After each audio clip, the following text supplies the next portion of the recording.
ठीक है। रिकॉर्डिंग आप लोग के स्क्रीन में देखिएगा ब्लिंक कर रहा होगा, शायद रिकॉर्डिंग ऑन है, तो उससे पता चल जाएगा रिकॉर्डिंग ऑन है। और रिकॉर्डिंग ऑन रहेगा तो आप कभी भी इस क्लास को दोबारा जाके देख सकते हैं। अगर कुछ छूट गया है, कुछ समझ नहीं आया है, तो आप दोबारा क्या है रिकॉर्डिंग को देख सकते हैं। तो रिकॉर्डिंग यहाँ पे मैंने ऑन कर दिया है। अब जो भी क्लास होगी यहाँ आपको रिकॉर्डिंग में मिल जाएगा। ठीक है।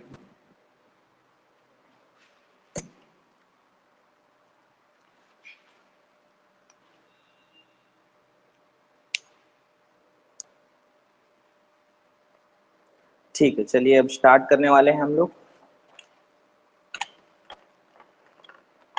बट बहुत जरूरी है कि आप लोग अपना पेन कॉपी नोट्स बिल्कुल रेडी रखिए, क्योंकि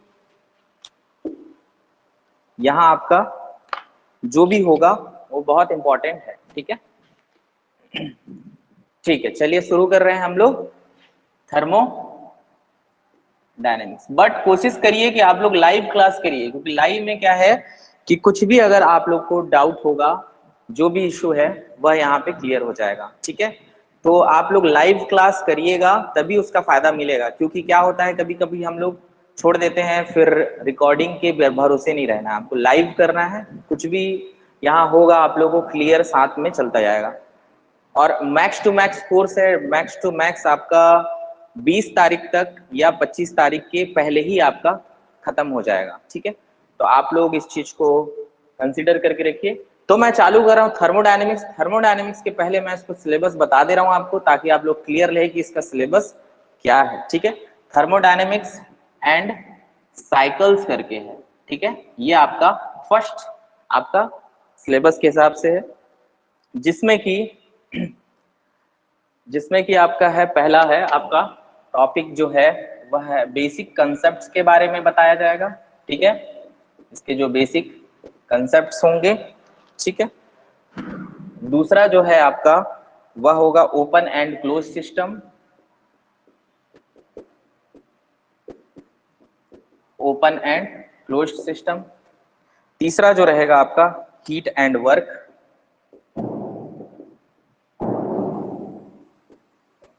चौथा जो रहेगा आपका सिलेबस के हिसाब से वह है जीरोथ लॉ है। ठीक है। फर्स्ट लॉ है, लॉज ऑफ थर्मोडायनेमिक्स रहेंगे इसमें। ठीक है।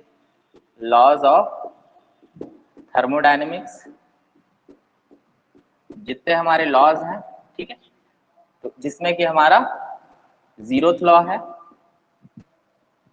Zeroth law, first law, second law पढ़ना है। ठीक। पांचवा जो रहेगा वो हमारा application to non flow and flow process.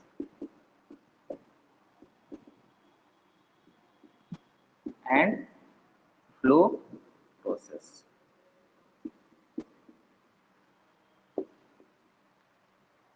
ठीक है। और इसके बाद रहेगा हमारा एंट्रोपी। एंट्रोपी पढ़ना है। फिर हमारा रहेगा properties of ideal gas and vapours.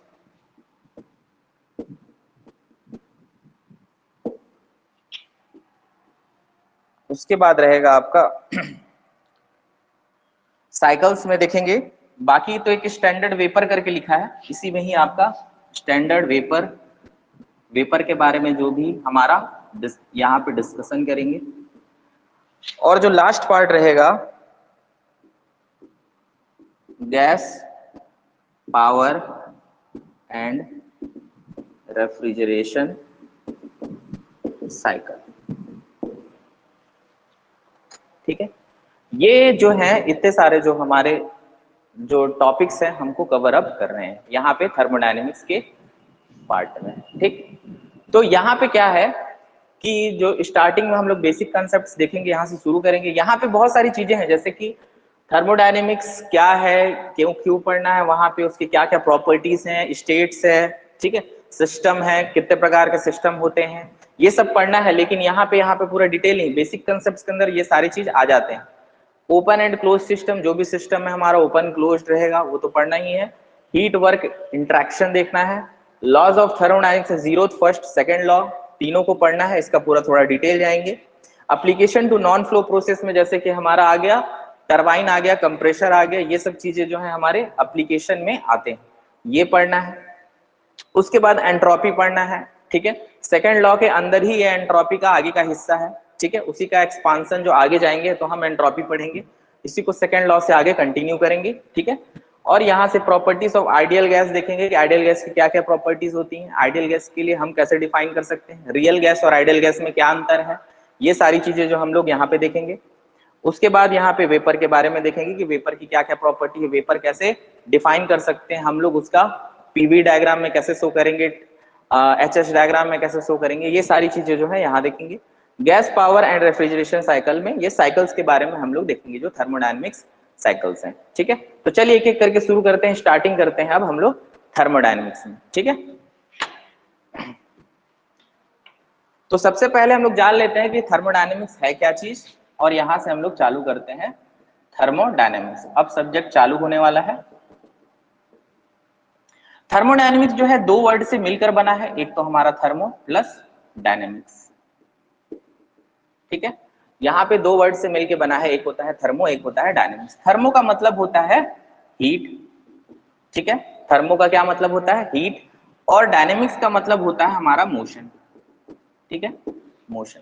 अब आप बोलोगे कि हीट और मोशन में, तो हीट मोशन में, तो हीट मोशन में आने की वजह से देखो, हीट आया, कभी भी किसी बॉडी को अगर हीट मिलती है तो उस हीट के कारण कुछ ना कुछ इंटरेक्शन होता है, जिससे क्या आता है, बॉडी मोशन में आती। जहां मोशन आया तो मोशन आने का वजह क्या हो सकता है, फोर्स हो सकता है। मोशन आने का वजह, फोर्स के कारण, किसी न किसी फोर्स के कारण क्या होगा, मोशन आएगा। और इस फोर्स के कारण क्या आएगा, इस फोर्स के कारण मोशन आएगा, फिर मोशन के कारण क्या होता है, डिस्प्लेसमेंट होता है, उससे हमको क्या मिलता है, वर्क मिलता है, उससे हमको क्या मिलता है, वर्क मिलेगा, ठीक है। तो वर्क मिलेगा। डायनेमिक्स एक्चुअली देखा जाए तो फोर्स ही है, फोर्स के कारण आता है मोशन, अब मोशन के कारण आता है हमारा, मोशन की वजह से क्या हमको वर्क मिलता है। तो अल्टीमेटली मैं लास्ट फाइनल लाइन फाइनलाइज करूंगा कि डायनेमिक्स से हम क्या रिलेट कर सकते हैं, वर्क को, ठीक है। डायरेक्टली हम वर्क को देख सकते हैं, तो बोलेंगे कि हीट और वर्क का इंटरेक्शन, ठीक है, हीट और वर्क का इंटरेक्शन ही क्या कहलाता है, हमारा थर्मोडायनेमिक्स कहलाता है। हीट और वर्क का इंटरेक्शन ही क्या है, थर्मोडायनेमिक्स। तो मैं यहाँ पे आप लोग को डिफाइन करके आपको डेफिनेशन लिखा दूंगा, कि जैसे एग्जांपल के लिए दूं आपको, कि अगर मैं हाथ है, इसको मैं अगर रगड़ा ऐसे किया, तो इससे क्या हुआ कि आपने क्या किया, वर्क किया इस पे। जैसे ही वर्क किया तो वर्क करने की वजह से क्या हुआ कि आपका हाथ का टेम्परेचर बढ़ गया, जिससे हीट आपको मिला। मतलब आपने वर्क देने दिया, सिस्टम यहाँ पे वर्क आपने किया, वर्क करने की वजह से क्या मिला आपको, हीट। तो हीट और वर्क का इंटरेक्शन आ गया यहाँ पे। मतलब ये भी जो हम कर रहे हैं, जो फ्रिक्शन कर रहे हैं हम हमारे हाथों के बीच, वह भी क्या है, एक आपका थर्मोडायनेमिक का एक प्रोसेस है, ठीक है। तो यहाँ भी एक थर्मोडायनेमिक्स की चीजें आ गई। तो interaction between the work and heat is thermodynamics, ये हम सिंपल लैंग्वेज में बोल सकते हैं। बट हम इसको और डेफिनेशन लिखा दो तो it is the branch of science which deals with the interaction of energy and its effect on the physical condition of system, ठीक है, फिजिकल कंडीशन ऑफ सिस्टम, ठीक है। तो ये क्या है, ये ऐसी ब्रांच ऑफ साइंस है जो किससे डील करती है, इंट्रैक्शन ऑफ एनर्जी। हीट और वर्क क्या है, हीट और वर्क है क्या चीज, ये एक एनर्जी है। इन्हीं के बीच ये भी एनर्जी है, ये भी एनर्जी है, दोनों क्या है, एनर्जी है। और इन दोनों के बीच का इंट्रैक्शन ही क्या है, थर्मोडायनेमिक्स, ठीक है। हीट से वर्क मिल जाना, वर्क से हीट मिल जाना, कन्वर्जन, एक दूसरे में कन्वर्जन या इंटरेक्शन, ही क्या है हमारा थर्मोडायनेमिक्स है। ठीक है, तो ये बोल सकते हैं। अब यहाँ पे बोल रहा है कि its effect on physical condition of A system. Physical condition का मतलब होगा कि अगर कोई सिस्टम है, सिस्टम तो मैं खुद हूं, आप खुद हैं एक सिस्टम। ठीक है, सिस्टम के बारे में भी हम लोग देखेंगे थर्मोडायनेमिक सिस्टम में। तो कोई भी सिस्टम जिसपे आप कंसंट्रेट कर रहे हैं, जिसपे आप स्टडी कर रहे हैं, जिसपे आप एनालिसिस कर रहे हैं कि हाँ मेरे को आज इस पे एनालिसिस करना है, मेरे लिए ये अगर मैं देखूं कि ये मार्कर है, अगर मार्कर के ऊपर मैं ध्यान दूं कि भाई ये मार्कर कैसा दिखता है, क्या है, तो मेरे लिए इस वक्त ये क्या हो जाएगा, सिस्टम। मेरे लिए इस वक्त क्या हो जाएगा, सिस्टम। तो सिस्टम का कंडीशन, इसका टेम्परेचर, प्रेशर, ये सब चीज जो है हमारा आपको यहाँ पे देखना है कि इस पे क्या इफेक्ट पड़ रहा है इसके इंटरेक्शन की वजह से। यही सब स्टडी क्या है, टोटली क्या है हमारा, थर्मोडायनेमिक्स है। ठीक है, तो इसको नोट डाउन करिए, फिर इधर मिटा के हम लोग आगे बढ़ते हैं।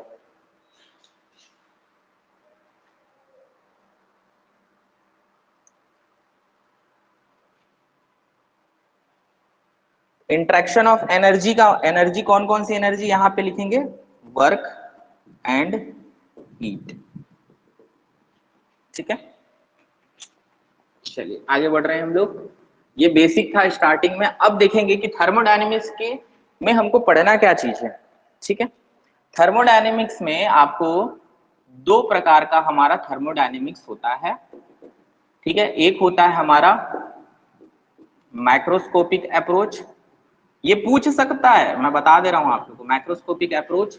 एक होता है microscopic approach.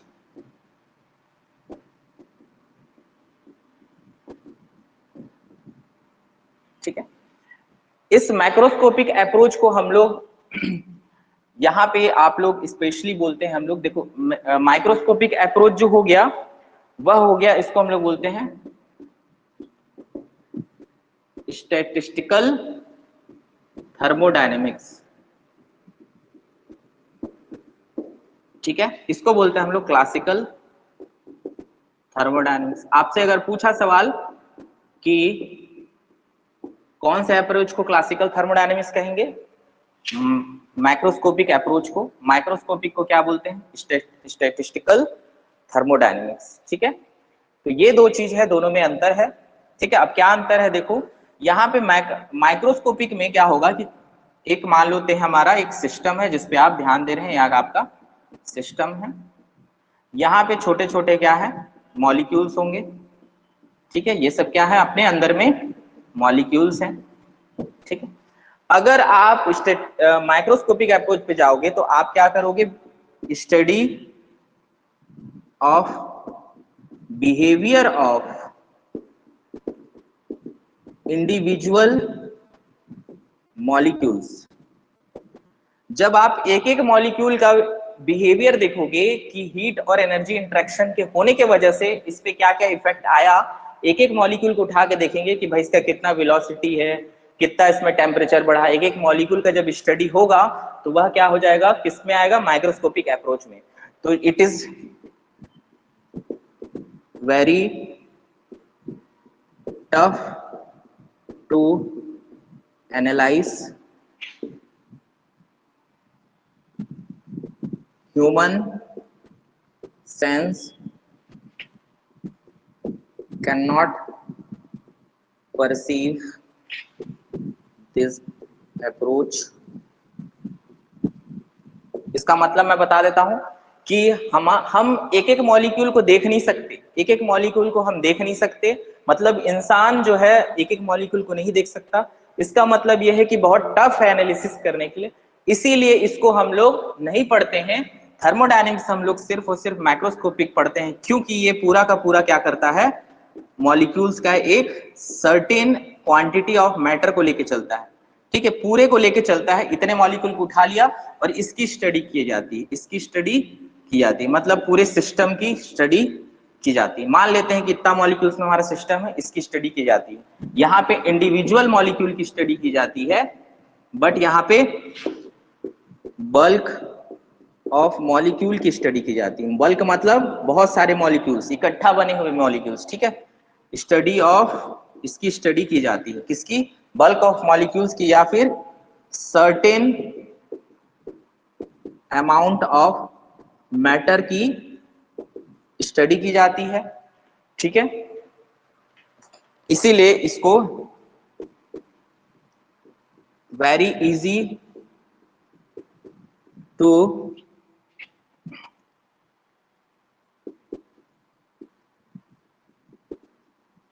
perceive this approach by human sense, ठीक है। मतलब इजी है आपको यूज करने के लिए, इसीलिए इसी को स्टडी किया जाता है। वी स्टडी माइक्रोस्कोपिक अप्रोच, मतलब हम लोग जो पढ़ेंगे वह पढ़ेंगे क्लासिकल थर्मोडायनेमिक्स, स्टैटिस्टिकल थर्मोडायनेमिक्स नहीं पढ़ेंगे। तो आपसे यहाँ से सवाल क्या पूछ सकता है कि आपको माइक्रोस्कोपिक अप्रोच कौन सा थर्मोडायनेमिक्स पूछे, क्लासिकल नाम है इसका, माइक्रोस्कोपिक का स्टैटिस्टिकल, ठीक है। और जो हम लोग पढ़ते हैं बेसिकली ये पढ़ते हैं, यहाँ पे आपका मॉलिक्यूल्स को इकट्ठा लेके यहाँ पे चलते हैं, ठीक है। और यहाँ पे कुछ ना कुछ बहुत इजी होता है, ह्यूमन सेंस देख सकता है। अब मान लो इकट्ठा लेके चले तो हम बता सकते हैं कि इसका टेम्परेचर इतना इकट्ठे सिस्टम का टेम्परेचर क्या हुआ। जैसे कि मैं हूं, मैं अपना तापमान को, मेरा टेम्परेचर कितना चेंज आ रहा है वह मैं माप सकता हूं, मैं नाप सकता हूं। बट मैं ये नहीं नाप सकता कि मेरे अंदर के मॉलिक्यूल का एक मॉलिक्यूल का कितना टेम्परेचर चेंज होगा, कितना प्रेशर चेंज होगा, ये सब नहीं हम लोग एनालिसिस कर सकते हैं। बट यहाँ पे हम लोग कर सकते हैं क्लासिकल में, इसीलिए क्लासिकल थर्मोडायनेमिक्स यहाँ पढ़ना है आपको, ठीक है। तो इसको नोट डाउन कर लीजिए, नोट्स बहुत अच्छे से बनाना है आपको, नोट डाउन करिए। फिर उसके बाद हम लोग आगे यहाँ से इसको रब करके मैं आगे बढ़ता हूँ। इधर वाला तो हो गया होगा, हो जाएगा तो बता दीजिएगा यस सर करके, फिर हम लोग आगे बढ़ते हैं।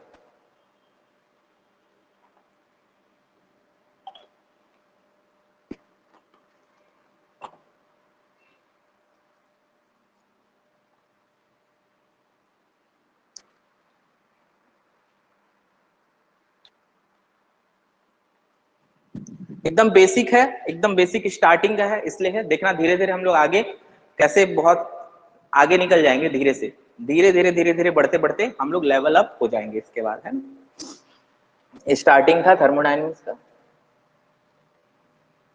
चलिए इधर का मैं हटा रहा हूं, लिख लिए होंगे उम्मीद है।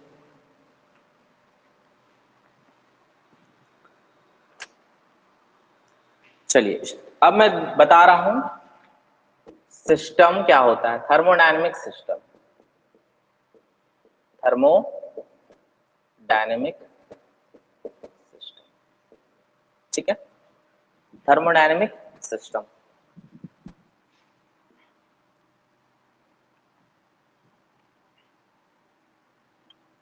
thermodynamic system is the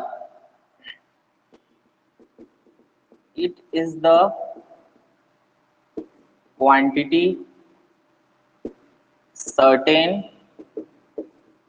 quantity of matter where the study is concentrated, या फिर बोल सकते हो where the analysis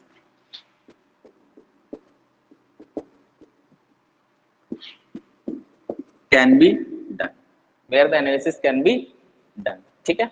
एग्जाम्पल के तौर पर देखो क्या है कि सिस्टम वह क्या चीज होता है थर्मोडायनेमिक्स में।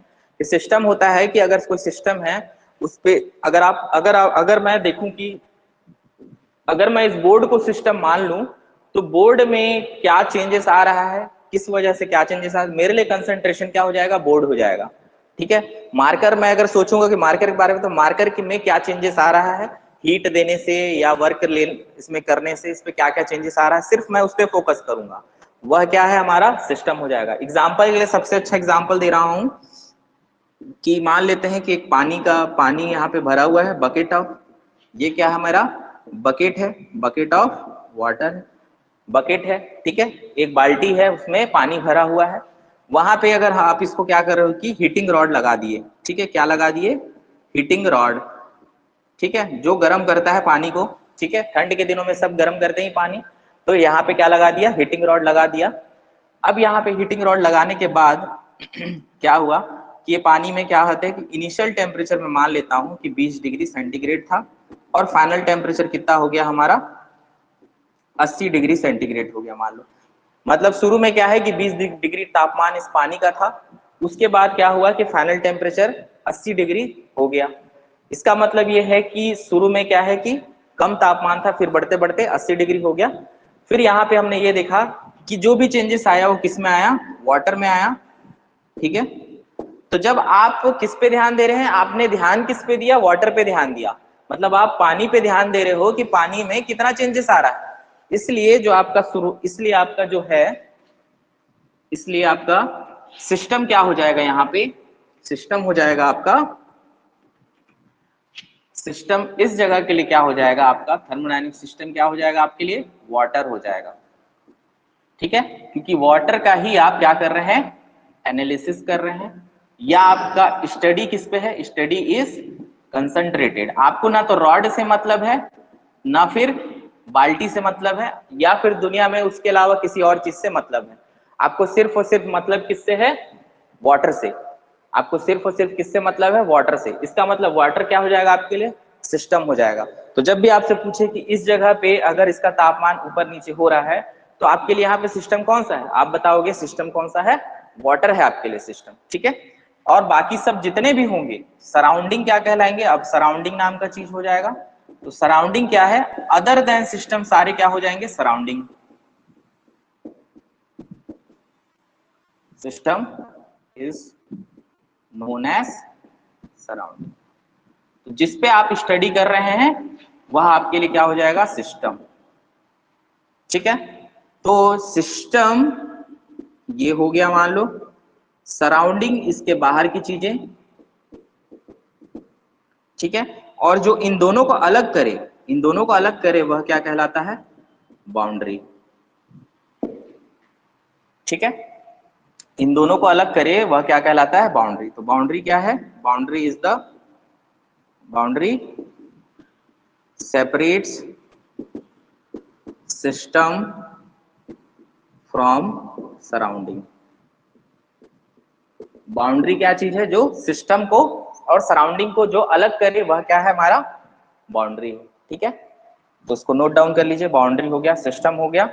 तो सिस्टम यहाँ पे जैसे कि बाउंड्री है, यहाँ पे ये पानी है, तो पानी के लिए देखेंगे कि पानी की इस जगह के लिए आपका सराउंडिंग क्या क्या हो जाएगा, सराउंडिंग क्या क्या हो जाएगा, देखोगे तो रॉड है आपका सराउंडिंग। ठीक है, बकेट है आपका सराउंडिंग, है ना, और अदर देन वाटर है आपका सराउंडिंग। जो भी वाटर से अलग है वह सराउंडिंग में आ गया इस कंडीशन में। ठीक है, अब यहाँ पे सिस्टम देखो, ये सब चीजें मान लेते हैं कि ये सब चीजें नहीं आएंगी, लेकिन आप लोगों को कंसेप्ट समझने के लिए थर्मोडायनेमिक्स से स्टार्टिंग में ये सब चीजें आपको पता होनी चाहिए, सिस्टम क्या है, सराउंडिंग क्या है, बाउंड्री क्या है। ठीक है, क्योंकि बाउंड्री की सब चीजें जो है क्वेश्चन में आता है, तो यहाँ पे अपने को समझना है। ठीक है, तो रॉड, बकेट और अदर देन वाटर जो है आपका सराउंडिंग में आ गया। और बाउंड्रीज कैसी क्या हो सकती हैं, दो प्रकार की बाउंड्री हो सकती है। एक तो हो सकता है फिक्स्ड बाउंड्री, और दूसरा प्रकार का हो सकता है हमारा फ्लेक्सिबल या मूवेबल, मूवेबल बोल सकते हैं। ठीक है, मूवेबल या फिर flexible boundary, fixed boundary, movable boundary, दो प्रकार के बाउंड्री हो सकते हैं। पूछ सकता है, जरूर पूछ सकता है, छोटे छोटे क्वेश्चंस आते ही हैं इसमें। फिक्स्ड बाउंड्री में जैसे कि मैं बोला, जैसे यहाँ पे है, ठीक है, पानी है, पानी को ध्यान दो, तो इसकी बाउंड्री यहाँ पे मैं सबसे अच्छा एग्जांपल देता हूँ मूवेबल के लिए। मूवेबल के लिए, मूवेबल वाले के लिए देखेंगे, यहाँ पे मैं बता दे रहा हूँ इसको, यहाँ पे इधर इधर का लिख लिया, इधर का लिख लिया, तो मैं मिटा रहा हूँ, इसको हटाते हैं। ठीक है, अगर आप लोग लिख लेते हैं या हो जाता है कंप्लीट, तो आप लोग वहां पे चैट पे लिख देंगे। ठीक है, या कोई भी डाउट होगा तो मुझे लिखेंगे, मैं फिर से बता दूंगा उसको आपको। ठीक, तो ये हो गया फिक्स्ड और मूवेबल का। तो मूवेबल वाले आपको मैं यहाँ पे एग्जांपल परफेक्टली अच्छा वाला एग्जांपल दे देता हूँ। ठीक है, ये है सिलेंडर। ठीक है, यहाँ पे लगा है पिस्टन, जो आपको पढ़ना है आगे आईसी इंजन में पढ़ना ही है। ये क्या है, मेरा पिस्टन। अंदर क्या भरा रहता है, गैस। ठीक है, पेट्रोल और एयर का मिक्सचर गैस, या फिर डीजल और उसका अंदर भरा रहता है गैस। ठीक है, ये क्या है, यहाँ पे ध्यान दो। ठीक है, ये गैस अगर आपके लिए, गैस क्या है, गैस का आप क्या करोगे, स्टडी करोगे इस पे क्या बदलाव आ रहा है, इसलिए गैस क्या बन जाएगा आपके लिए, सिस्टम। गैस क्या बन जाएगा, सिस्टम। मतलब गैस उसमें गर्म हो रहा है, ठंडा हो रहा है, क्या हो रहा है, इस पे कितनी चेंजेस आ रही हैं, गैस का प्रेशर कितना बढ़ रहा है, ये सब चीजें हम लोग पढ़ते हैं। तो गैस क्या बन गया, सिस्टम। और गैस हो गया हमारा सिस्टम, तो बाकी सब क्या हो गया, सराउंडिंग हो गया। तो बाउंड्री जो है, बाउंड्री आपका देखो ध्यान दो, यहाँ पे ये, ठीक है, ये वाली जो बाउंड्री रहेगी क्या होगी, देखो पिस्टन क्या होगा, ऊपर नीचे होगा, ऊपर नीचे, तो मतलब वो बाउंड्री ऊपर भी हो रही है, बाउंड्री नीचे भी हो रही है। तो ये कैसा है, पिस्टन वाली जो बाउंड्री है, ये बाउंड्री इस गैस को अलग कर रही है, ये बाउंड्री यहाँ पे ध्यान दो। ठीक है, ये बाउंड्री इस गैस को अलग कर रही है सराउंडिंग से, क्योंकि खुद पिस्टन एक सराउंडिंग है। इसका मतलब ये क्या है, कैसा बाउंड्री है ये, ऊपर नीचे हो सकती है, मूवेबल बाउंड्री। बट अगर आप इस पे सिलेंडर के वॉल्स को देखोगे, ठीक है, मतलब मूवेबल बाउंड्री आपके लिए कौन सी हो जाएगी, यहाँ पे पिस्टन वाली, पिस्टन बाउंड्री जो है आपके लिए मूवेबल बाउंड्री हो जाएगी इस केस में। बट आप यहां देखोगे इस जगह पे, ठीक है, जो हमारा गैस का, ये सिलेंडर का वॉल जो है, सिलेंडर का वॉल जो है, ठीक है, ये कैसी बाउंड्री है, ये हमारे लिए फिक्स्ड बाउंड्री। तो सिस्टम में दो प्रकार के बाउंड्री हो सकते हैं, फिक्स्ड भी हो सकते हैं और मूवेबल भी। तो यहाँ पे पिस्टन सिलेंडर वाला केस में मैंने बताया कि मूवेबल बाउंड्री जो है, पिस्टन वाला ऊपर नीचे होता है, तो उसमें जो बाउंड्री है, सराउंडिंग तो पिस्टन है, सिस्टम गैस है, तो इन दोनों को अलग करने वाला पिस्टन वाला बाउंड्री हो जाएगा। इसका मतलब ये वाली बाउंड्री मूवेबल है, ऊपर नीचे हो रही है। और सिलेंडर वॉल जो है फिक्स्ड है, सिलेंडर वॉल बढ़ घट नहीं रहा है, इसलिए सिलेंडर की वॉल जो है वह फिक्स्ड बाउंड्री हो जाएगी। ठीक है, तो चलिए इसको नोट डाउन कर लिए होंगे इधर का भी, तो उसके बाद हम लोग आगे बढ़ते हैं। चलिए नोट डाउन कर लीजिए जल्दी से। सिस्टम सराउंडिंग बाउंड्री, अब सिस्टम के बारे में अपन देखेंगे।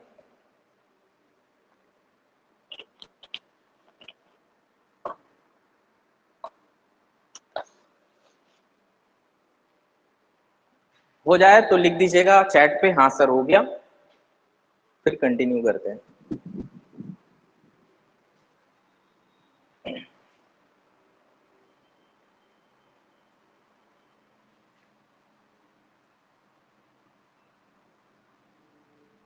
चलिए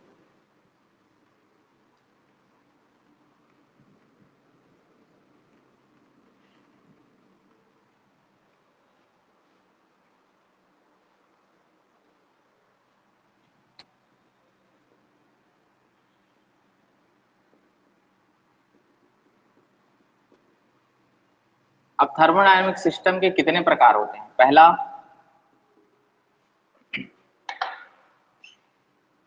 क्लोज्ड सिस्टम,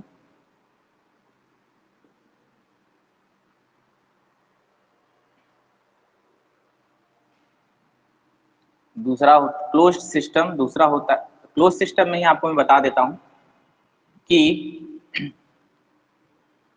मास ट्रांसफर यहाँ पे नो मास ट्रांसफर, ठीक है, क्लोज सिस्टम में, और no heat and work transfer, ठीक, ये बोल सकते हैं। तो देखो जैसे कोई क्लोज्ड सिस्टम है ये, ठीक है, इस पे क्या है, मान लो कि एक वाटर बॉटल या फिर चारों तरफ से ढका हुआ है, अंदर में क्या है, पानी है, तो ये क्या है, इसका फिक्स्ड मास है, मतलब इसमें मास जो है वो चेंज नहीं होगा, हमेशा कैसा रहेगा, फिक्स्ड मास रहेगा, यहाँ पे मास फिक्स्ड रहेगा एनी टाइम। क्लोज सिस्टम में मास हमेशा फिक्स्ड रहेगा और एनर्जी इंटरेक्शन जो है वह भी नहीं होगा, ठीक है, मतलब वर्क और हीट जो है इंटरेक्ट नहीं करेंगे, मतलब बाहर जो है ट्रांसफर नहीं होगा, ठीक है, ना तो हीट अंदर आ पाएगा ना बाहर जा पाएगा। ठीक है, अच्छा इस पे एक चीज ध्यान देना है,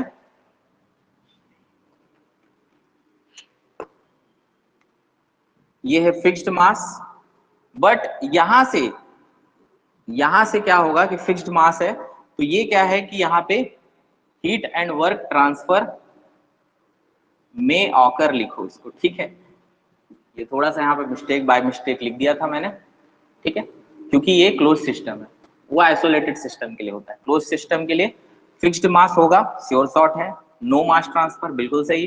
हीट एंड वर्क ट्रांसफर में ऑकर हो सकता है, मतलब हीट और मास का मतलब एनर्जी इंटरेक्शन यहाँ पे हो सकता है, बिल्कुल हो सकता है। ठीक है, एग्जाम्पल के लिए लूं तो water in A plastic bottle, या फिर बोल सकते हैं कप ऑफ टी, या फिर hot cup of hot T बोल सकते हैं। ठीक है, ये सब एग्जाम्पल है, एक्सेट्रा बहुत सारे एग्जाम्पल हो सकते हैं। ठीक है, तो यहाँ पे आप एक चीज ध्यान दीजिएगा कि क्लोज सिस्टम है तो क्लोज्ड रहेगा, बाउंड्री क्लोज्ड है। यहाँ पे क्या होगा, बाउंड्री क्लोज्ड है, हीट एंड वर्क ट्रांसफर में ऑकर। और यहाँ पे ये बोल सकते हैं कि हीट एंड वर्क में क्रॉस द बाउंड्री, बाउंड्री को ये क्रॉस कर जाएंगे, यही सब क्वेश्चन बनेगा। ठीक है, आपको पूछ सकता है कि क्लोज सिस्टम में हीट एंड वर्क में क्रॉस द बाउंड्री, हाँ कर सकता है। ठीक है, लेकिन मास ट्रांसफर नहीं होगा, मास ट्रांसफर नहीं होगा मतलब मास फिक्स्ड रहेगा। फिक्स्ड मास मतलब जो मास है इसके अंदर वह फिक्स है, ये चेंज नहीं होगा। बस हीट और वर्क जो है एक दो आदान प्रदान कर सकते हैं, एनर्जी इंटरेक्शन होगा, बट आपका मास जो हमेशा फिक्स्ड रहेगा। ठीक है, एग्जांपल के लिए वाटर इन प्लास्टिक बॉटल बोल दिया, हाँ प्लास्टिक बॉटल में, या फिर नॉर्मल बॉटल में भी रख सकते हो तो भी। जैसे कि गर्म पानी रखे बॉटल में, कुछ समय के बाद क्या होगा, वो ठंडा हो जाएगा, मतलब आपने हीट लॉस किया। हीट क्या है, बाहर निकल गया, हीट लॉस किया मतलब एनर्जी इंटरेक्ट हो रहा है, एनर्जी क्या कर रहा है, बाउंड्री को क्रॉस कर रहा है, बट मास जो है वह हमेशा फिक्स्ड है। इस चीज को ध्यान दीजिएगा। ठीक है, जैसे कि कप ऑफ हॉट टी, या फिर ये बोल सकते हैं प्लास्टिक बॉटल में भी रखा हुआ। ठीक है, ये हो गया क्लोज सिस्टम। अब ओपन सिस्टम देख लेते हैं। नेक्स्ट है ओपन सिस्टम। कोई भी डाउट होगा ना तो चैट पे लिख देना आप लोग। ठीक है, या फिर लगे कि सर हाँ सर से थोड़ा सा कुछ बाय मिस्टेक में से कुछ हो जाता है तो आप उसको लिख सकते हैं, आपको लग रहा है कि हाँ। तो दूसरा जो है मेरा ओपन सिस्टम।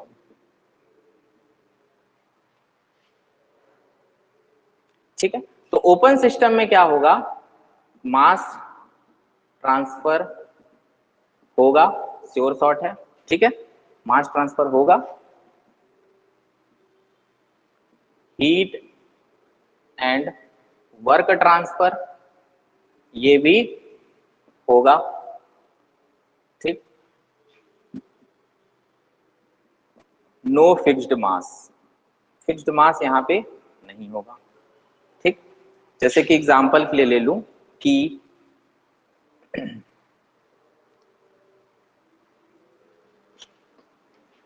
यहाँ पे cup of hot tea in closed vessel लिख, in closed hot tea in closed cup लिखो। ठीक है, ताकि आपका वो मत हो। ठीक है, यहां पे ध्यान दो, एग्जाम्पल के लिए सबसे एग्जाम्पल के लिए महत्वपूर्ण है जैसे कि टरबाइन, पंप, कंप्रेशर, ये सब क्या है हमारे ओपन सिस्टम में आते हैं। क्योंकि यहाँ पे क्या होता है, यहाँ पे जैसे या फिर बोलोगे नोजल। ठीक है, जैसे कि मान लेते हैं नोजल है ये। ठीक है, अब नोजल है, ये ओपन सिस्टम है, यहाँ पे क्या है कि मास फ्लो होते जा रहा है और एनर्जी भी, प्रेशर भी यहाँ चेंज होते जाता है। यहाँ पे फ्लो किया, मान लो ये नोजल है तो नोजल में भी चेंज होते जाता है। एग्जाम्पल के लिए याद रखिए, इस पे आप ये पूछेगा, ये पूछ सकता है, नो फिक्स्ड मास है। उसके बाद टरबाइन, पंप, कंप्रेशर, नोजल, ये सब किसके अंदर आते हैं, ओपन सिस्टम में। इसको पढ़ना है अपने को। ठीक है। टरबाइन, पंप, कंप्रेसर, नोजल के बारे में सारा चीज हम लोग को आगे चल के पढ़ना है इसके बारे में पूरा, तो वहां आप लोग को और अच्छे से समझ में आ जाएगा कि ओपन सिस्टम कैसे इसको बोलते हैं। ठीक है, तो यहाँ हो गया हमारा नोजल हो गया, जैसे कि मास जो है यहाँ पे अलग, यहाँ पे कंटिन्यूअसली क्या हो रहा है, आगे बढ़ रहा है और चेंज होते जा रहा है, मास भी फ्लो हो रहा है, मास चेंज हो रहा है। नोजल बोल सकते हैं। एक कप ऑफ टी बोल सकते हैं कि यहाँ पे खुला खुला कप है, इसको क्या होगा कि पानी का एक ग्लास है, पानी का ग्लास, ठीक है, जैसे पानी भरा हुआ है, पानी को उंडेल दोगे तो क्या होगा वो, उसमें क्या है कि उसमें पानी को उंडेल दोगे तो पानी बाहर भी जा सकता है, और वो खुला हुआ है तो उससे क्या है कि जो गर्मी है पानी की, अगर हॉट वाटर है तो वह ठंडा भी होते जाएगा, मतलब एनर्जी भी ट्रांसफर हो रहा है, वर्क भी ट्रांसफर हो रहा है। ठीक है, नो मास और नो फिक्स्ड मास, यहाँ पे कोई फिक्स्ड मास नहीं है, चेंज होते जाता है मास, तो इसको नोट डाउन करिए, ओपन सिस्टम में इतना ही पूछ सकता है इसको।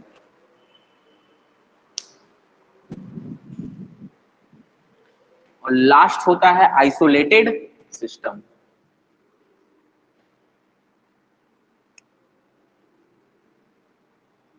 आइसोलेटेड,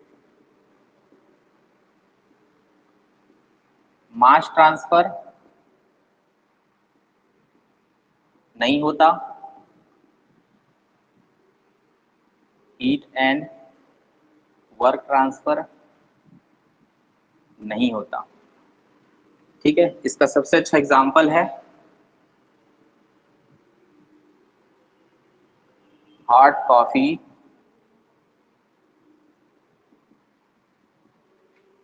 इन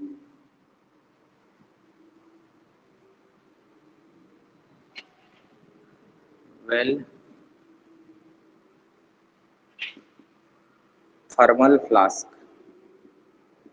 ये पूछता है क्वेश्चन में, है ना। दूसरा है यूनिवर्स, यूनिवर्स का जो एनर्जी हमेशा या मास कांस्टेंट होता है। ठीक है, तो याद रखिए कि आइसोलेटेड सिस्टम में ना तो मास ट्रांसफर होगा ना एनर्जी ट्रांसफर होगा, मतलब नो एनर्जी इंटरेक्शन और मास, नो एनर्जी इंटरेक्शन या फिर, है ना, और मास ट्रांसफर भी यहाँ पे नहीं होता है। ठीक है, यूनिवर्स भी आइसोलेटेड सिस्टम है, यूनिवर्स इज आइसोलेटेड सिस्टम। और याद रखिए कि यूनिवर्स जो है, पूरा यूनिवर्स बनता है सिस्टम प्लस सराउंडिंग से। यूनिवर्स जो है पूरा सिस्टम और सराउंडिंग से। Energy of universe is always constant. ठीक है, मतलब सिस्टम प्लस सराउंडिंग की एनर्जी हमेशा कांस्टेंट रहेगी। ठीक है, एनर्जी क्या है कि ना तो आप अलग से क्रिएट कर सकते हो ना वो या तो हीट वर्क में कन्वर्ट होगा या फिर वर्क हीट में कन्वर्ट होगा, अलग से कोई बाहर से कोई एनर्जी नहीं आएगी। ठीक है, यही आपको याद रखना है, energy of universe is always constant. ये सब सवाल है, ये क्वेश्चन है, ये क्वेश्चन बन के आएगा, ये क्वेश्चन आता है। ये क्वेश्चन कौन से सिस्टम का है, hot coffee in A well insulated thermal flask, किसका कौन सा सिस्टम है, आइसोलेटेड सिस्टम। यूनिवर्स किसके अंदर है, आइसोलेटेड सिस्टम है, यूनिवर्स का हमेशा एनर्जी कांस्टेंट होता है। ये सब चीजें हैं आपके एक एक छोटे छोटे क्वेश्चंस जो बन के यहाँ पे आते हैं, इसलिए मैं नोट्स आपको अच्छे से बनाने हैं ताकि आप लोग को पूरा याद रहे कि क्या हो रहा है।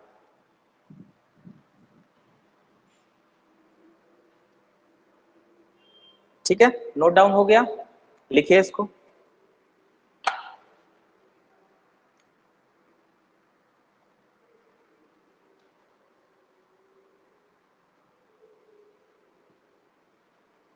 हो गया तो बताइएगा हाँ सर हो गया, यस सर लिख सकते हैं, फिर मैं आगे बढ़ता हूँ।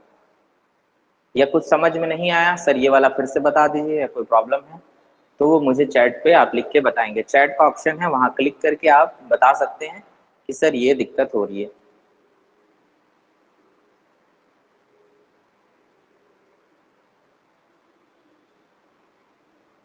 हो गया, चलिए आगे बढ़ते हैं। ठीक है,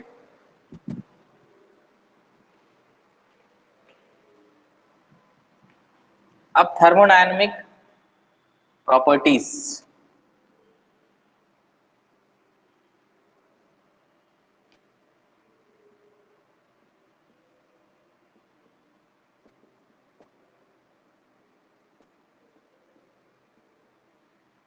थर्मोडायनेमिक प्रॉपर्टीज देखेंगे, ठीक है।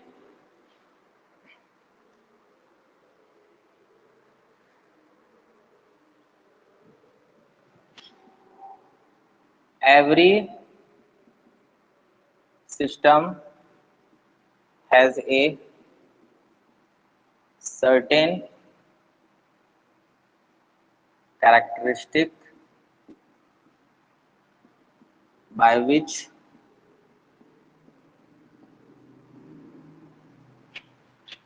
its physical condition is described.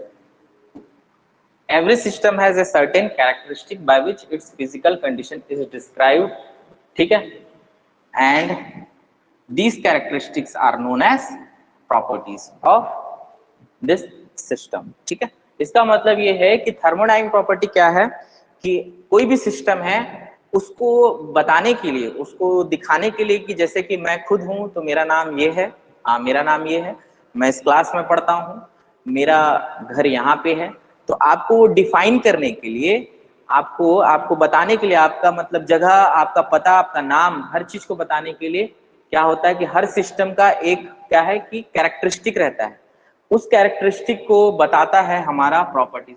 वही सारी कैरेक्टरिस्टिक क्या है, प्रॉपर्टीज है, ठीक है। जैसे कि मैं कितना लंबा हूं, कितना छोटा हूं, ये चीज बताता है आपका कैरेक्टरिस्टिक है। वही कैरेक्टरिस्टिक अगर कोई सिस्टम का रहेगा तो वो क्या कहलाता है, प्रॉपर्टीज। वो क्या कहलाता है, प्रॉपर्टीज, है ना। तो कैरेक्टरिस्टिक ही क्या है हमारे, कैरेक्टरिस्टिक्स ऑफ सिस्टम ही क्या है हमारा, यही क्या कहलाता है, प्रॉपर्टीज है, ठीक है। प्रॉपर्टीज है यही कैरेक्टरिस्टिक ऑफ सिस्टम। जैसे मेरी कैरेक्टरिस्टिक क्या है, मैं कितना लंबा हूँ, कितना छोटा हूँ, कितना हाइट है, कितना मोटा हूँ, ये मेरी कैरेक्टरिस्टिक है, तो मुझे ये डिफाइन कर रही है। वैसे ही कोई सिस्टम को डिफाइन उसकी प्रॉपर्टीज करती हैं, ठीक है। तो याद रखिएगा प्रॉपर्टीज क्या है, कैरेक्टरिस्टिक ऑफ सिस्टम। जैसे कि एग्जांपल के लिए प्रेशर, टेम्परेचर, वॉल्यूम, या और भी अलग अलग प्रॉपर्टीज रहती हैं, ठीक है। अब थर्मोडायनेमिक प्रॉपर्टीज जो हैं, थर्मोडायनेमिक प्रॉपर्टीज वो होते हैं दो प्रकार के। पहला होता है इंटेंसिव प्रॉपर्टी,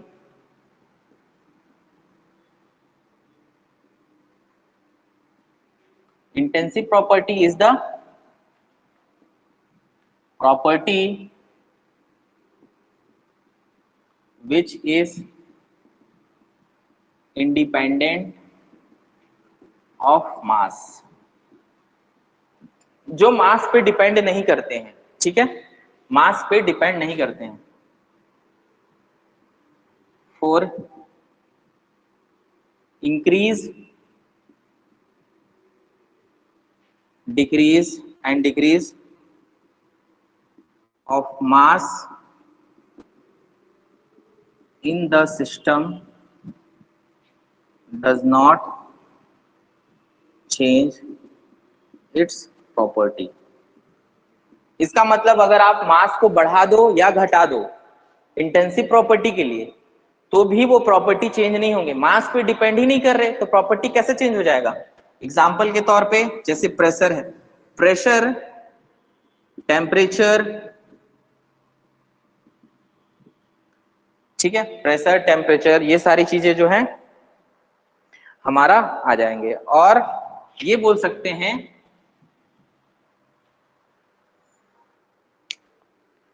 ठीक है,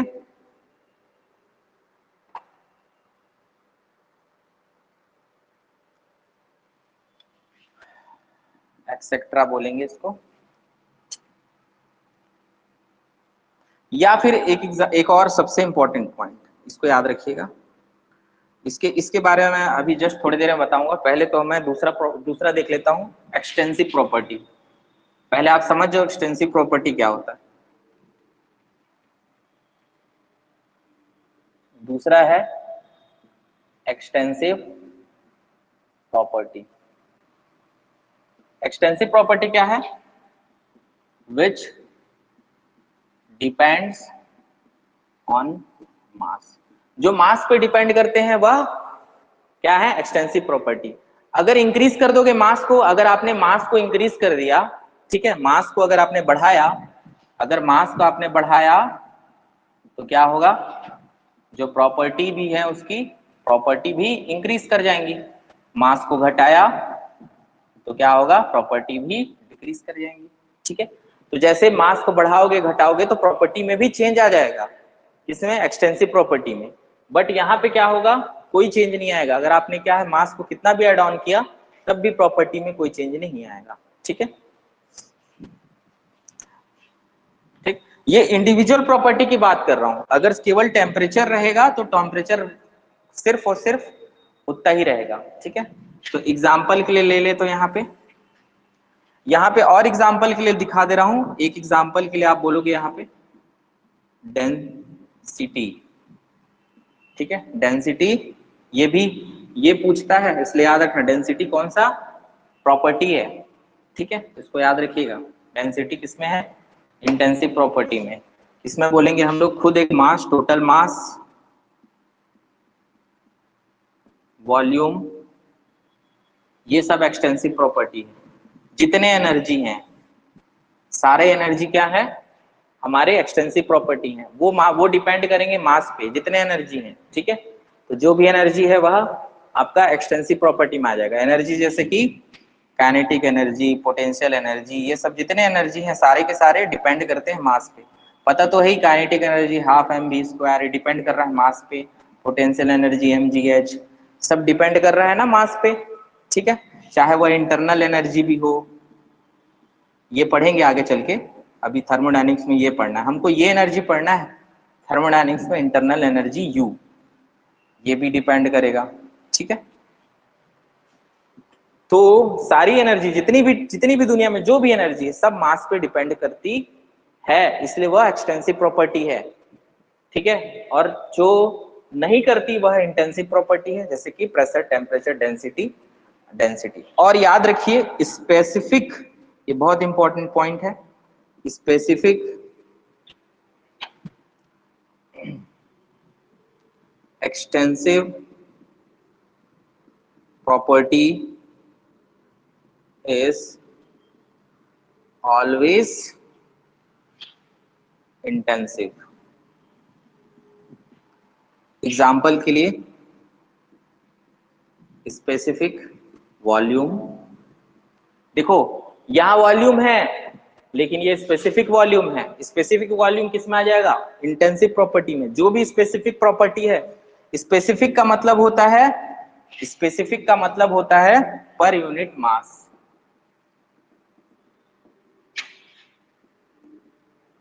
पर यूनिट मास।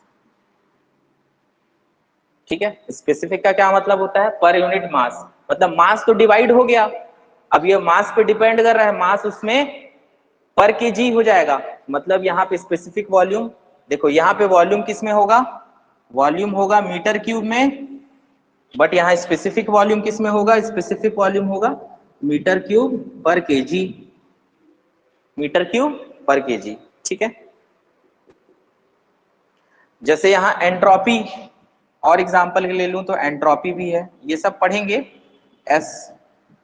ठीक है, यहाँ जैसे कि यहाँ पे स्पेसिफिक एंट्रोपी, जितनी भी specific entropy, specific volume, specific enthalpy, सारा चीज जो है किसमें आ जाएगा? इसमें। अभी आगे पढ़ते जाओगे तो पता चल जाएगा, लेकिन जितनी भी स्पेसिफिक नाम आ गई वह किसमें आ जाएगी? इंटेंसिव प्रॉपर्टी में आ जाएगी। ठीक है, जो इंडिपेंडेंट ऑफ मास है। याद रखिए इस चीज को, स्पेसिफिक वॉल्यूम आएगा तो आप इंटेंसिव प्रॉपर्टी लगाओगे, तुरंत के तुरंत टिक मारना है। और अगर एक्सटेंसिव आएगा तो वॉल्यूम आ जाएगा उसमें। ठीक है, डेंसिटी याद रखो, डेंसिटी भी कंफ्यूज करता है। डेंसिटी क्या होता है? मास बटा वॉल्यूम होता है। ठीक है, वॉल्यूम ऑलरेडी क्या है? एक्सटेंसिव है, तो वॉल्यूम के बेस पे आने की वजह से वह डेंसिटी क्या हो जाएगा? हमारा इंटेंसिव प्रॉपर्टी। ठीक है, तो ये प्रॉपर्टीज हो गई, दोनों को मैं डिफाइन कर दिया हूं। और जो एग्जाम्पल है वो आगे चल चल के मिलेंगे हमको, बट इतना याद रखिए कि ये स्पेसिफिक जो है आपका हमेशा क्या होगा, इंटेंसिव होगा। नोट डाउन कर लीजिए। फिर थर्मोडायनेमिक इक्विलिब्रियम देखते हैं।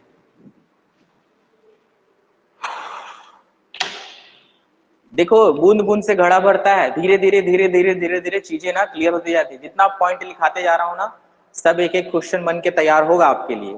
थ्योरी छोटे छोटे क्वेश्चंस हैं, बट ये रिटेनेंस अच्छा है, समझ जाओ, समझ जाओगे आप लोग, तो आप लोग से तुरंत के तुरंत वहां क्वेश्चन लगने लग जाएंगे।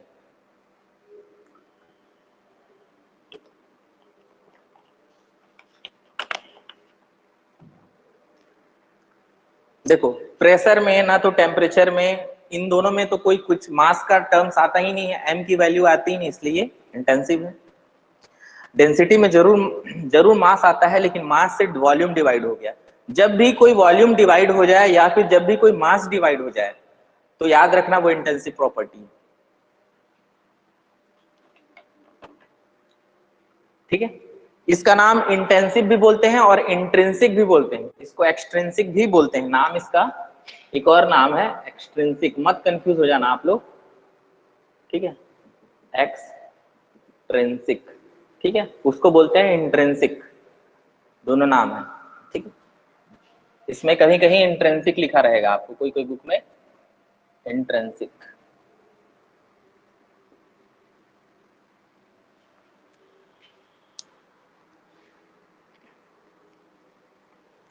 ठीक है, हो गया, आगे बढ़े।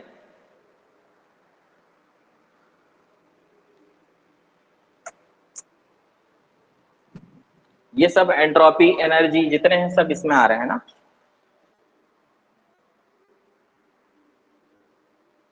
चलिए आगे बढ़ते हैं, मिटाऊं, हो गया।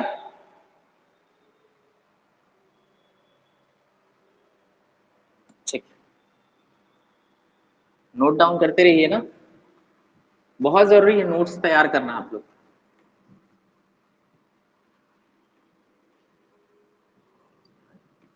मैक्स टू मैक्स 20 से 25 जून तक कोर्स खत्म हो जाएगा। ठीक है, एक महीना करीबन आप लोग को रिवीजन का टाइम मिल जाएगा।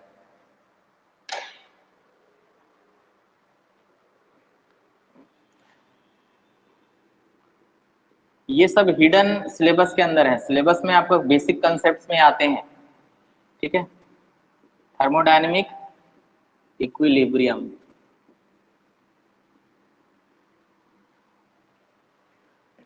अब देख लेते हैं हम लोग थर्मोडायनेमिक इक्विलिब्रियम। ठीक है, थर्मोडायनेमिक इक्विलिब्रियम को सेटिस्फाई करने के लिए, अगर इसको सेटिस्फाई करना है कि ये कोई भी सिस्टम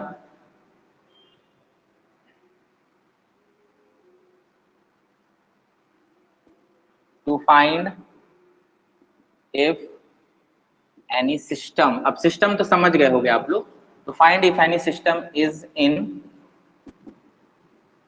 थर्मोडायनेमिक इक्विलिब्रियम में, कोई भी सिस्टम अगर एक थर्मोडायनेमिक इक्विलिब्रियम में है कि नहीं, उसके लिए इसको क्या करना पड़ेगा, इसको सेटिस्फाई करना पड़ेगा। क्या क्या, पहला इसको होना जरूरी है किसमें, एक पहला मैकेनिकल इक्विलिब्रियम में होना जरूरी है। ठीक है, दूसरा होना जरूरी है इसको केमिकल इक्विलिब्रियम में,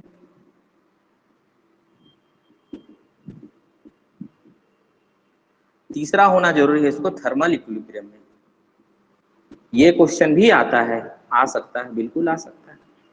ठीक है, मतलब क्या है कि अगर कोई आपको बोले कि सिस्टम थर्मोडायनेमिक इक्विलिब्रियम में कब रहेगा, जब जब कोई सिस्टम इन तीनों को सेटिस्फाई करेगा, है ना, सेटिस्फाई ऑल ऑफ थ्री। ठीक है, जब तीनों को सेटिस्फाई करेगा तभी थर्मोडायनेमिक इक्विलिब्रियम में है, नहीं तो नहीं है। मतलब मैकेनिकल इक्विलिब्रियम होना चाहिए, केमिकल भी होना चाहिए, थर्मल भी। मैकेनिकल इक्विलिब्रियम मतलब यहाँ पे नेट फोर्स जितना सिस्टम का 0 के बराबर होना चाहिए। मैकेनिकल इक्विलिब्रियम सबको पता है, इक्विलिब्रियम कब होता है, जब टोटल समेशन ऑफ फोर्स, मतलब जितने भी फोर्स का जोड़ 0 के बराबर रहे। मतलब कोई भी सिस्टम पे फोर्स, मान लो कोई सिस्टम है, इस पे फोर्स F लगा है, ठीक है, मतलब इस तरफ फोर्स F लगा है, तो अंदर से भी एक फोर्स आएगा जो कि F लगेगा, तो ये इक्विलिब्रियम में है। मतलब इस तरफ भी फोर्स और अंदर से भी फोर्स, तो इक्विलिब्रियम में है। किस इक्विलिब्रियम में है? ये मैकेनिकल इक्विलिब्रियम में, ठीक है, मतलब मैकेनिकल इक्विलिब्रियम में है। केमिकल इक्विलिब्रियम मतलब कोई भी केमिकल रिएक्शन नहीं हो रहा, नो केमिकल रिएक्शन, कोई भी केमिकल रिएक्शन नहीं हो रहा है सिस्टम के अंदर, कोई भी केमिकल रिएक्शन नहीं हो रहा है, कोई बदलाव नहीं आ रहा है आपके सिस्टम के अंदर में, कोई केमिकल रिएक्शन नहीं हो रहा, ठीक है। थर्मल इक्विलिब्रियम का मतलब होता है कि यहाँ पे ऐसा नहीं बोलना, यहाँ पे बोलना है कि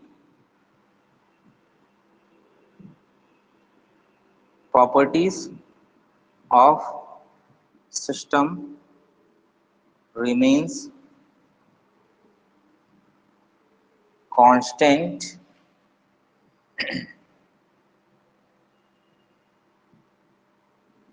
at initial and final condition। अगर आप बोलोगे थर्मल इक्विलिब्रियम टेम्परेचर कांस्टेंट है तो गलत, ठीक है, गलत। टेम्परेचर कांस्टेंट बोलोगे तो गलत है। आप बोलोगे properties of system remains constant at initial and final condition. बीच में क्या हो रहा है इससे मेरे को इससे कोई मतलब नहीं है, ठीक है। इस क्या होगा देखो, यहाँ पे थर्मल इक्विलिब्रियम को अलग से पढ़ा जाएगा, ठीक है, क्योंकि जीरोथ लॉ ऑफ थर्मोडायनेमिक्स अब आएगा इससे।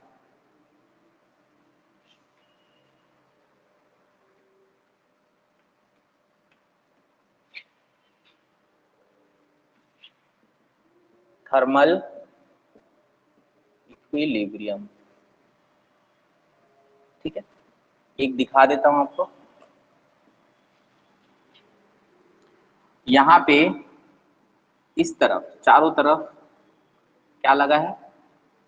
चारों तरफ लगा है एडियाबैटिक बाउंड्री। इसको बताते हैं एडियाबैटिक बाउंड्री है क्या चीज, जहां पे नो हीट ट्रांसफर होगा। एडियाबैटिक बाउंड्री, जैसे बाउंड्री है चारों तरफ से, तो ये वाली जो जितनी भी बाउंड्री है ये वाली, ये क्या है मेरी एडियाबैटिक बाउंड्री। यहाँ एक बाउंड्री लगा है, ठीक है, जो क्या कर सकता है, हीट ट्रांसफर कर सकता है। ऐसे बाउंड्री को बोलते हैं हम लोग डायाथर्मिक, ठीक है, डायाथर्मिक बाउंड्री, ठीक है। धीरे धीरे समझते जाओगे कि छोटा छोटा टर्म्स है। जो हीट ट्रांसफर कर सकता है, जो एनर्जी को ट्रांसफर कर सकता है, वो बाउंड्री क्या है? डायाथर्मिक बाउंड्री, ठीक है। और जो हीट ट्रांसफर नहीं कर सकता वो कौन सी बाउंड्री है? Adiabatic boundary. देखो इस तरफ मान लो गैस भरा हुआ है, और यहाँ पे मैं बोलूं, यहाँ पे मान लेते हैं कि टेम्परेचर है T1, ठीक है, यहाँ पे प्रेशर वॉल्यूम जो भी रहे सेम प्रेशर, यहाँ पे प्रेशर वॉल्यूम सेम रहे, यहाँ पे टेम्परेचर T2, ठीक है। कुछ समय के बाद क्या होगा कि यहाँ से जो है इंटरेक्शन होगा। अगर मैं इसको हटा दूं, इस बाउंड्री को मैंने हटा दिया, कुछ समय के बाद इस बाउंड्री को इधर तो आपका टेम्परेचर बाहर नहीं जाएगा क्योंकि एडियाबैटिक है।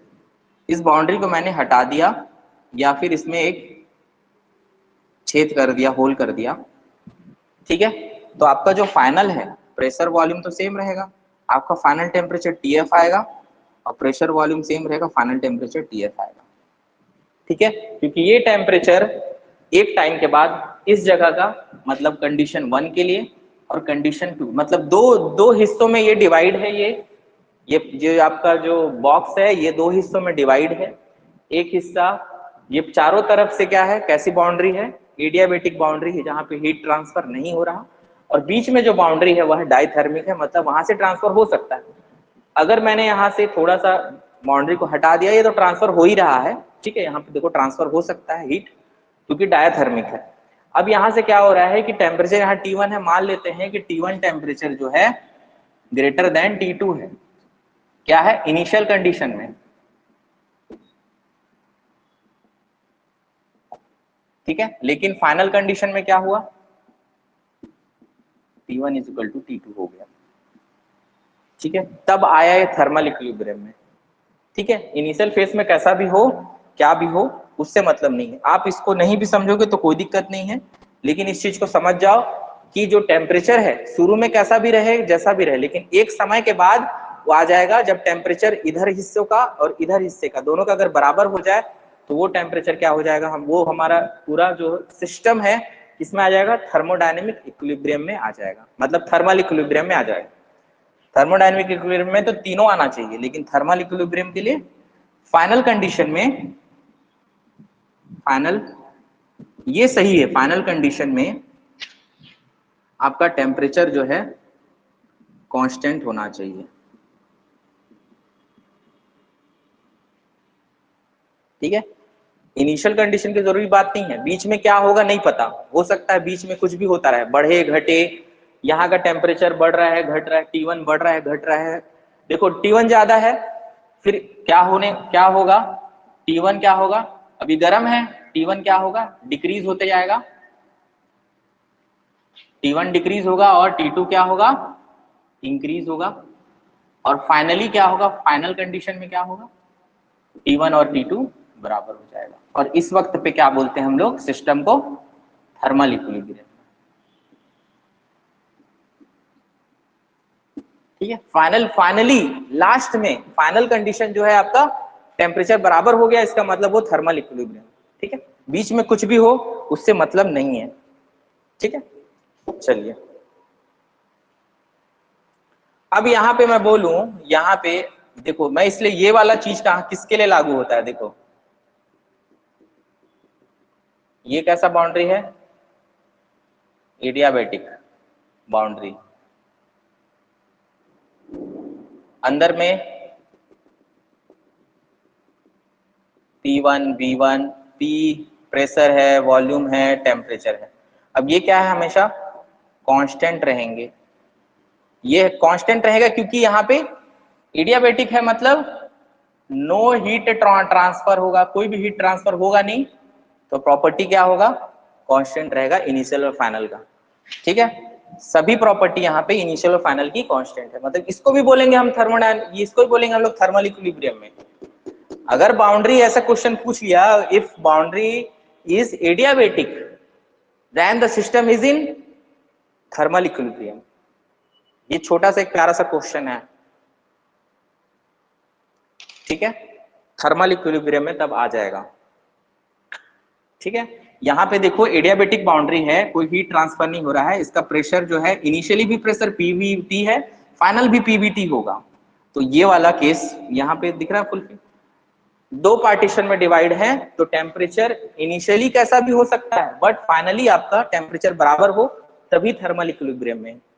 ऐसा नहीं बोलोगे कि हमेशा शुरू से आखिरी तक टेम्परेचर कांस्टेंट रहेगा तो थर्मल इक्विलिब्रियम में, ऐसा गलत है, फाइनल कंडीशन जो है टेम्परेचर कांस्टेंट हो जाना चाहिए। ठीक है, चलिए हो गया, इसको नोट डाउन करिए, कोई डाउट है तो पूछ लीजिए, फिर आगे बढ़े हम लोग।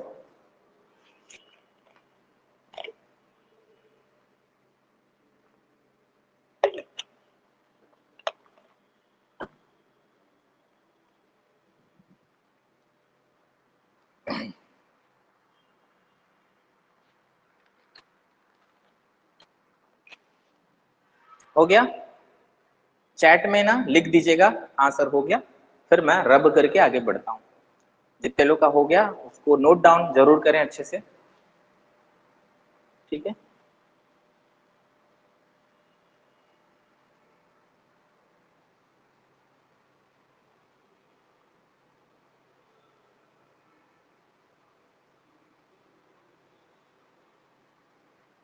बता दूं, हाँ चलें आगे।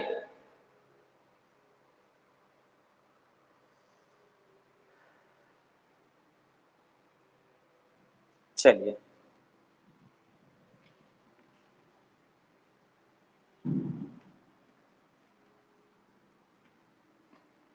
एक एक पॉइंट को नोट करते जाना आप लोग, उसको क्या है ना कि उससे ही क्वेश्चन आपके निकल के आएंगे, लास्ट में हम लोग करेंगे ये पूरे क्वेश्चंस। इसका चैप्टर खत्म होने के बाद बहुत सारे क्वेश्चन लगाएंगे। ठीक है, थ्योरी क्वेश्चन, न्यूमेरिकल्स, जितने भी हमारे सारे।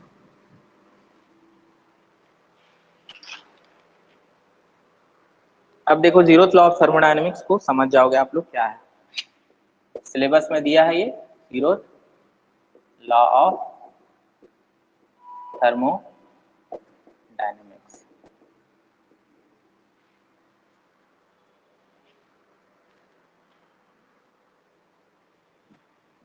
ठीक है,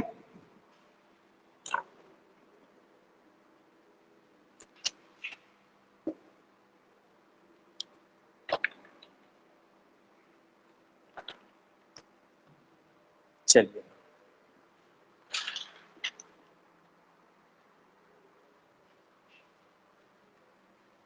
जीरोथ लॉ ऑफ थर्मोडायनेमिक्स क्या होता है। देखो, एक बॉडी रखा है यहाँ पे, ठीक है, बॉडी सी ले लेते हैं, एक बॉडी ले लेते हैं बॉडी ए, और यहाँ ले लेते हैं एक बॉडी बी। ठीक,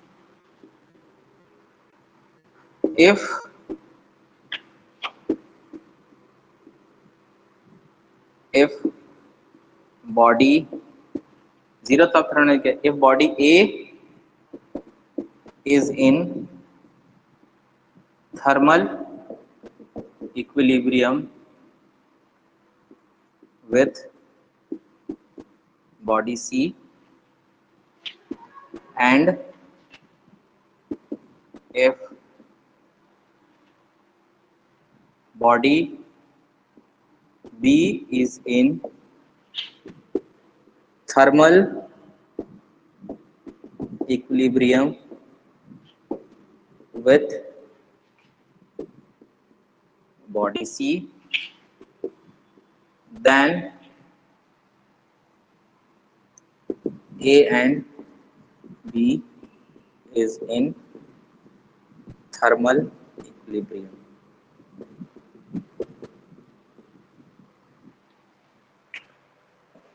मान लेते हैं कि एक बॉडी है ए, बॉडी बी है, जो दोनों एक दूसरे से टच नहीं है, ठीक है, और बॉडी सी, ए वाला सी से टच है और बी वाला भी सी से टच है।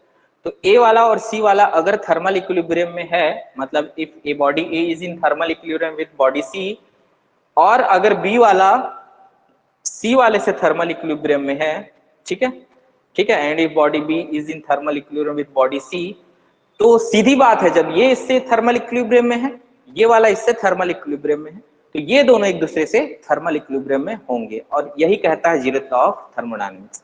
अगर सिंपल लैंग्वेज में बोले, if two bodies is in thermal equilibrium with the third body, then the two bodies are also in thermal equilibrium। यही कहता है हमारा जीरोथ लॉ ऑफ थर्मोडायनेमिक्स। ठीक है, तो जीरोथ लॉ क्या है, दो बॉडी अगर तीसरे बॉडी से थर्मल इक्विलिब्रियम में है, तो ये दोनों बॉडी भी थर्मल इक्विलिब्रियम में रहेंगे। ठीक है, आपसे एक सवाल बहुत पूछता है, it is related to the temperature. Temperature से इसका लेना देना है, जीरोथ ऑफ थर्मोडायनेमिक्स का टेम्परेचर से लेना देना है। आपसे पूछा कि which law is based on temperature, which law is based on temperature, ये सवाल आता है कई बार। Which law is based on temperature, तो आप बोलेंगे zeroth law. Zeroth law thermodynamics जो है टेम्परेचर पे बेस्ड है। क्वेश्चन बहुत फेमस है, वो आता है। ठीक है, तो जो टेम्परेचर पे, टेम्परेचर थर्मल इक्विलिब्रियम किस पे डिपेंड करता है, आपका टेम्परेचर, फाइनल टेम्परेचर होना चाहिए कांस्टेंट। इसीलिए जो है टेम्परेचर पे बेस्ड वाला जो लॉ है वो जीरोथ लॉ ऑफ थर्मोडायनेमिक्स है।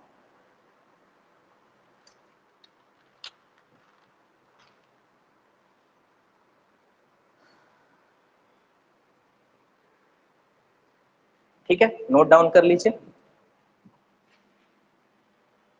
समझ गए होंगे मेरे हिसाब से, अच्छे से समझ में आ जाता है तो बता दीजिएगा सर हाँ अच्छे समझ में आ गया, नहीं समझ में आता है तो फिर बता दीजिएगा, मैं फिर से समझा दूंगा।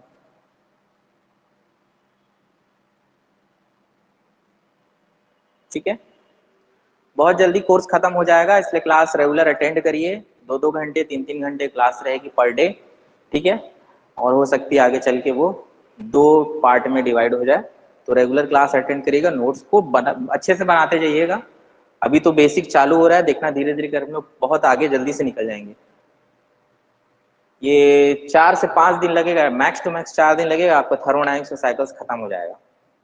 ठीक है, इसलिए कंटिन्यू अच्छे से इसको देखना है। ये नहीं है कि हमको पूरा स्पेसिफिक वे में चलना है, किस जो तैयारी है उसके हिसाब से अपने को देखना है।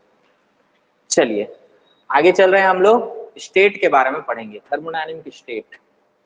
ठीक है, ये सब चीजें जानना जरूरी है, नहीं तो आप लोग से आगे चल के थर्मोडायनेमिक्स की चीजें समझ में नहीं आएंगी। हो गया ये वाला, हो गया ना। अब देख लेते हैं हम लोग state.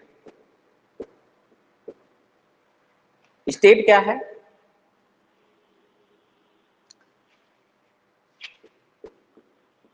Condition of A system eight a specific time. ठीक है, condition of A system eight a specific time. इस वक्त पे सिस्टम का क्या कंडीशन है, वह क्या कहलाता है? State of the system. ठीक है, मतलब मान लेते हैं कि जैसे कि एग्जांपल मैंने दिया था, वही वाला जो हम देख रहे थे, उसी पे हीटिंग रॉड था। ठीक है, टेम्परेचर, इनिशियल टेम्परेचर पानी का, ठीक है, रॉड है, इनिशियल टेम्परेचर पानी का कितना है? 20 डिग्री सेंटीग्रेड, और फाइनल कितना है? 80 डिग्री सेंटीग्रेड। ठीक है, तो स्टेट पढ़ा रहा हूं ना मैं, स्टेट, थर्मोडायनेमिक स्टेट। तो इनिशियल और फाइनल ये है। ठीक है, मतलब मान लेते हैं कि जब शुरू में, मतलब जब 0 सेकंड में इतना था, कुछ समय के बाद समझ लो कि आधे घंटे के बाद इतना हो गया। मतलब किसी वक्त पे टेम्परेचर इतना था, मतलब उस वक्त का स्टेट क्या है वाटर का, ये बता रहा है, ये डिफाइन कर रहा है। यानी कंडीशन क्या है किसी स्पेसिफिक टाइम में, वह क्या कहलाती है? स्टेट। ठीक है, किसी स्पेसिफिक टाइम में कंडीशन क्या है सिस्टम की। यहां सिस्टम आपका क्या है? वाटर ही आपका क्या है? सिस्टम है।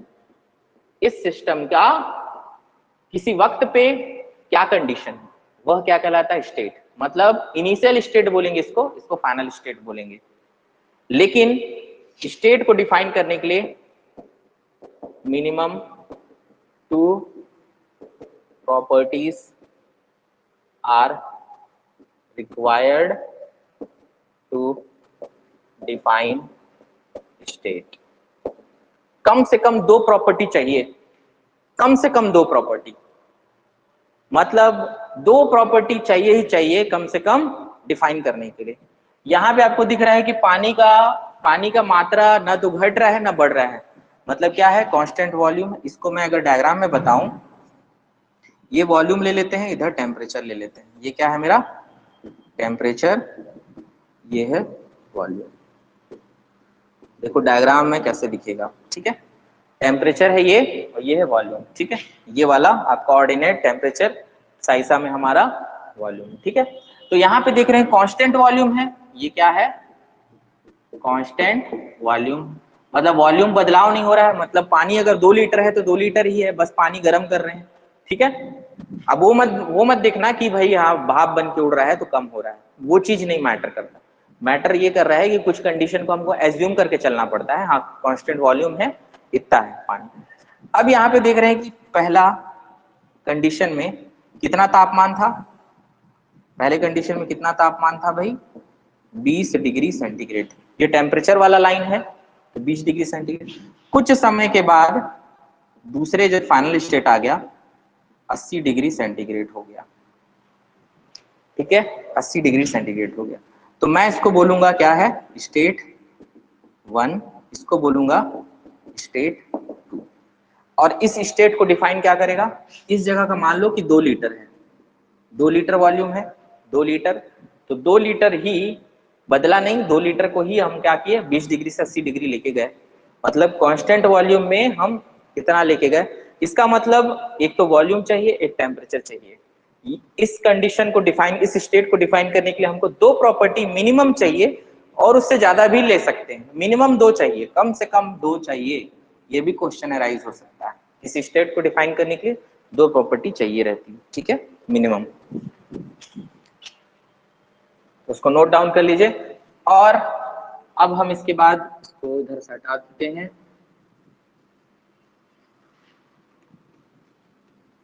ठीक है, तो देखेंगे कि अब स्टेट 1 से गया स्टेट 2 पे। देखो दो प्रॉपर्टी, मतलब इसकी स्टेट 1 की प्रॉपर्टीज क्या क्या है। पहला तो इसका टेम्परेचर आपको पता है 20 डिग्री सेंटीग्रेड, अब वॉल्यूम पता है 2 लीटर है। यहाँ पे टेम्परेचर आपको पता है कि 80 डिग्री सेंटीग्रेड हो गया और वॉल्यूम पता है 2 लीटर है। ठीक है, तो मिनिमम तो दो चाहिए आपको प्रॉपर्टीज। ये क्या है, मेरी प्रॉपर्टीज है। प्रॉपर्टीज भी पढ़े हैं, ये सारे इसके प्रॉपर्टीज हैं। ठीक है, तो दो प्रॉपर्टी चाहिए आपको स्टेट को डिफाइन करने के लिए। और जो चेंज हो रहा है स्टेट, इसको बोलते हैं हम लोग प्रोसेस। मतलब प्रोसेस क्या हो जाएगा, process is the change of state is known as process,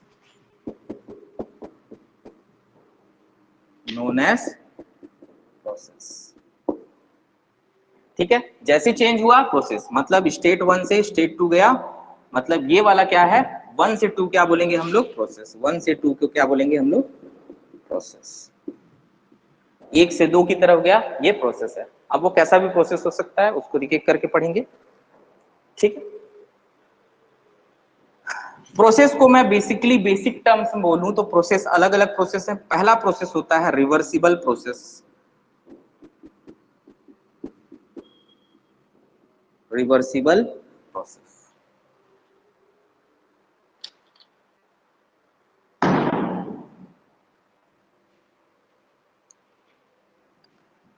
ठीक है, अगर कोई प्रोसेस 1 से लेके 2 तक गया, कोई प्रोसेस, ठीक है, रिवर्सिबल प्रोसेस क्या प्रोसेस है, अगर कोई प्रोसेस 1 से 2 गया, अगर वापस 2 से 1 आया, जिस रास्ते से 1 से 2 गया था उसी रास्ते पे वो 2 से 1 आ गया और सिस्टम और सराउंडिंग पे कोई भी इफेक्ट नहीं डाला, तब वो प्रोसेस क्या कहलाएगा, reversible process.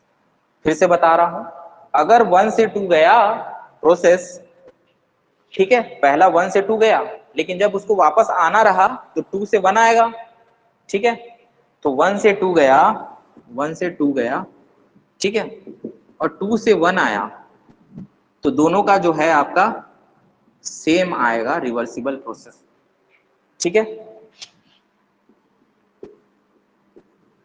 Without affecting system and surrounding, returns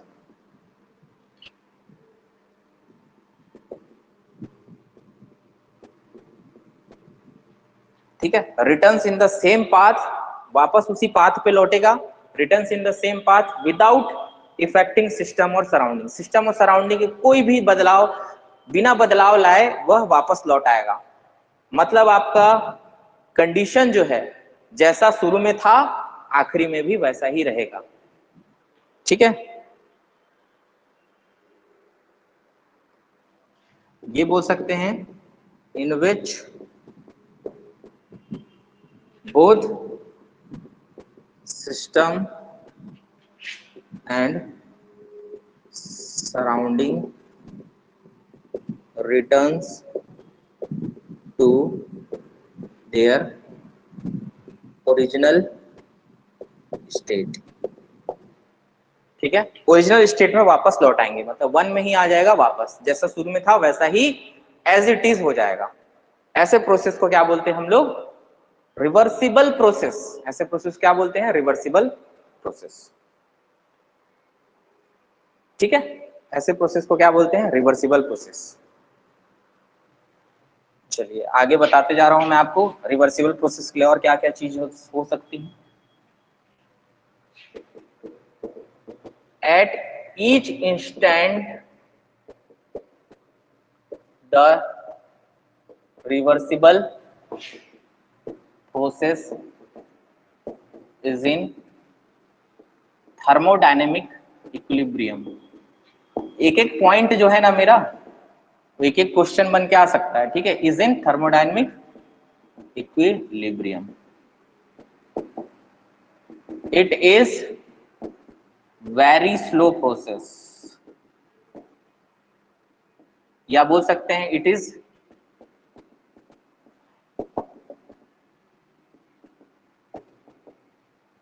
slow process, ठीक है। इनफाइनाइटसिमली स्लो प्रोसेस मतलब बहुत स्लो प्रोसेस रहेगा, तभी वो क्या अचीव करेगा, थर्मोडायनेमिक इक्विलिब्रियम को। मान लेते हैं 1 से लेके 2 तक गया, देखो यहां से यहां आएगा, यहां पे भी थर्मोडायनेमिक, यहां पे भी आना चाहिए, यहां पे भी आना चाहिए, हर पॉइंट पे 2 तक जाते तक इसको कंडीशन को फुलफिल करना है इक्विलिब्रियम में, ठीक है। ईच पॉइंट पे क्या होना चाहिए, थर्मोडायनेमिक इक्विलिब्रियम इसको अचीव करना पड़ेगा, तभी ये है।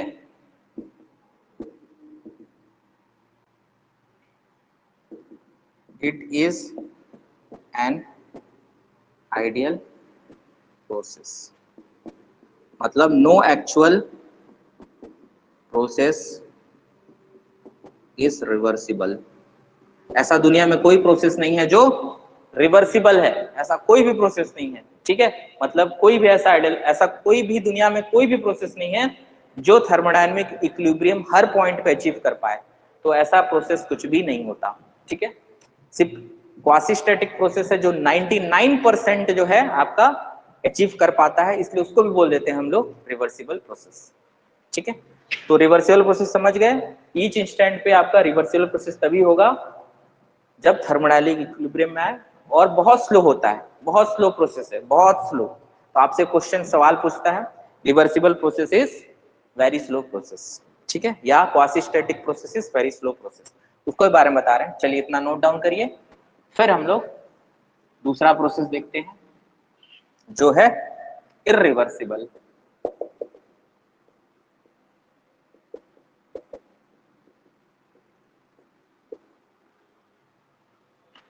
इर्रिवर्सिबल प्रोसेस में जहां पे फ्रिक्शन आ गया, वहां पे इर्रिवर्सिबल प्रोसेस हो गया।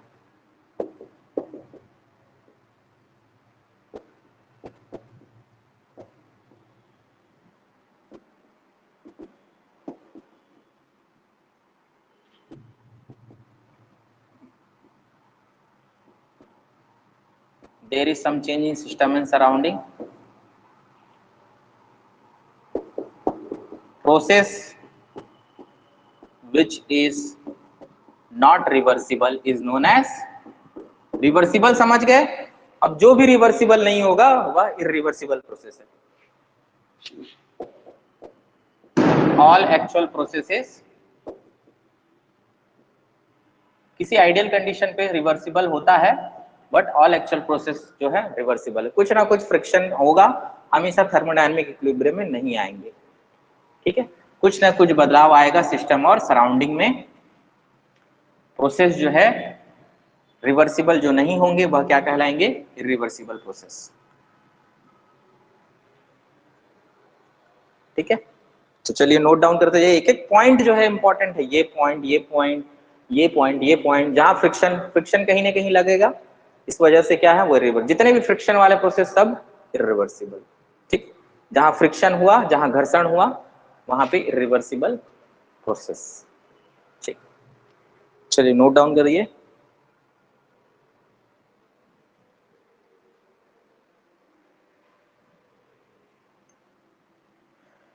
चलिए हो गया इधर का, चलिए हटाऊं, okay.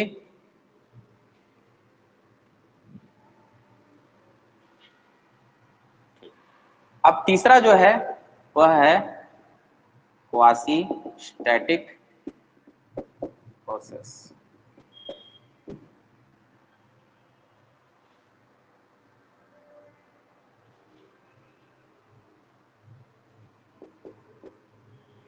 happens slowly enough to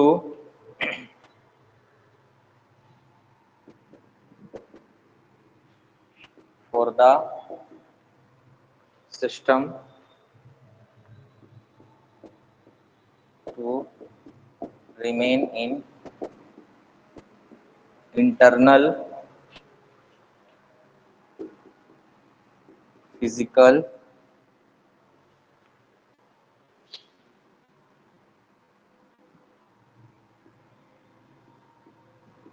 thermodynamic equilibrium.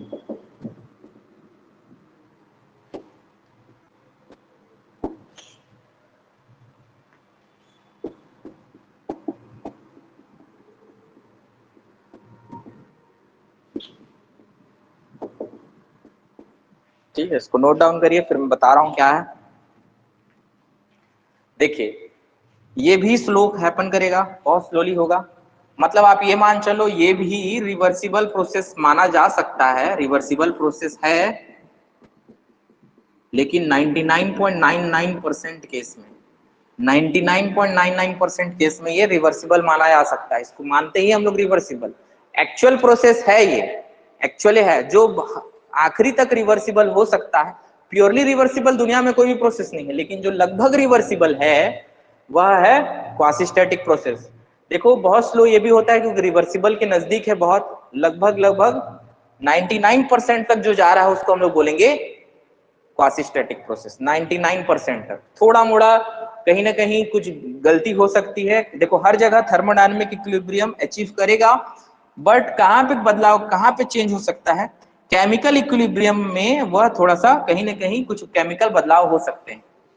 तो इतना डीपली कोई नहीं पूछेगा, लेकिन अगर आप लोग को पता है कि क्वासीस्टैटिक में जो बदलाव हो सकता है, अगर इक्विलिब्रियम में नहीं आ रहा है, उसका केवल एक ही रीजन हो सकता है, केमिकल जो है चेंजेस हो सकते हैं, मतलब रिएक्शन हो सकता है, बाकी कुछ भी चेंज होने का संभावना नहीं है। अल्टीमेटली आपको अचीव करना है रिवर्सिबल, तो इसको मान लिया जाता है कि ये लगभग लगभग रिवर्सिबल प्रोसेस ही है। ठीक है, रिवर्सिबल ही है, मतलब ये एक्चुअल है, मतलब एक्चुअल प्रोसेस इसको लेके चलते हैं कि हाँ एक्चुअली कोई ना कोई ऐसा प्रोसेस है जो इसके आसपास हो सकता है। पूरा रिवर्सिबल नहीं होता, बट क्वासीस्टैटिक बोल सकते हैं। ठीक है, एग्जाम्पल के लिए ले लूं,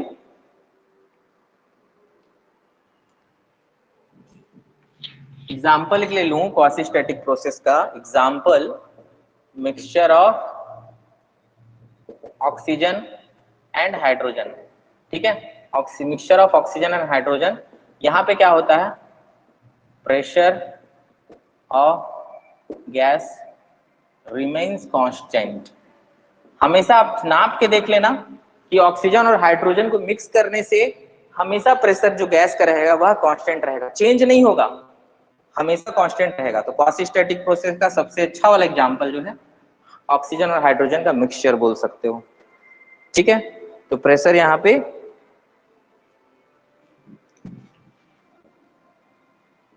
थ्रू आउट द सिस्टम बोल सकते हैं, through out the system, pressure of gas remains constant through out the system, ये मान सकते हैं। तो क्वासीस्टैटिक 99% रिवर्सिबल है, बट एक्चुअल इसीलिए है, एक्चुअल है ये। ठीक है, बट कहां गलती हो सकती है, केमिकल चेंज आ सकता है वहां पे 9, अगर 1% की कमी है मतलब वह केमिकल चेंज हुआ होगा। ठीक है, एग्जाम्पल के लिए ऑक्सीजन और हाइड्रोजन जहां पे प्रेशर जो है उसका कांस्टेंट है शुरू से आखिरी तक, तो इसको जोड़ लेंगे।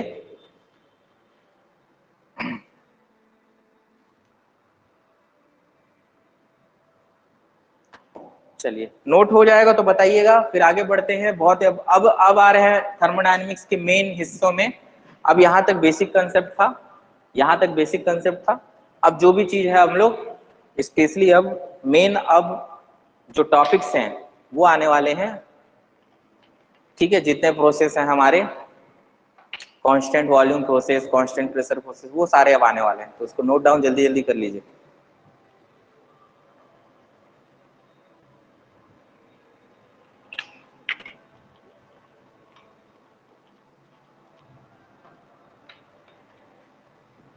हो गया, हो गया, आगे बढ़ूं, चैट में लिखिएगा हाँ हो गया तो सर लिख लीजिए, बता दीजिए, फिर आगे बढ़ते हैं।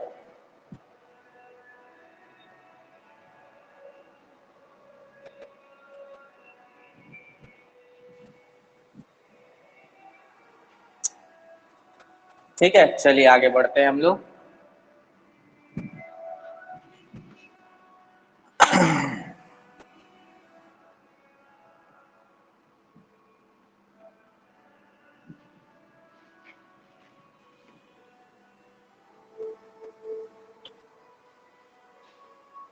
ठीक,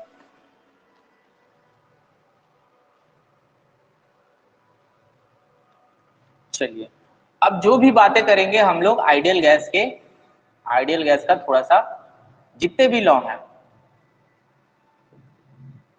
लॉ गवर्न्ड इन थर्मोडायनेमिक्स, थोड़ा सा डिस्टर्ब हो रहा होगा, अगल बगल थोड़ा सा साउंड आ रहा होगा, ठीक है, लेकिन थोड़ा सा देख लीजिए, थोड़ा सा मैनेज करिए, जो बोर्ड में लिख रहा है उसको ध्यान दीजिएगा। Law governed in thermodynamics is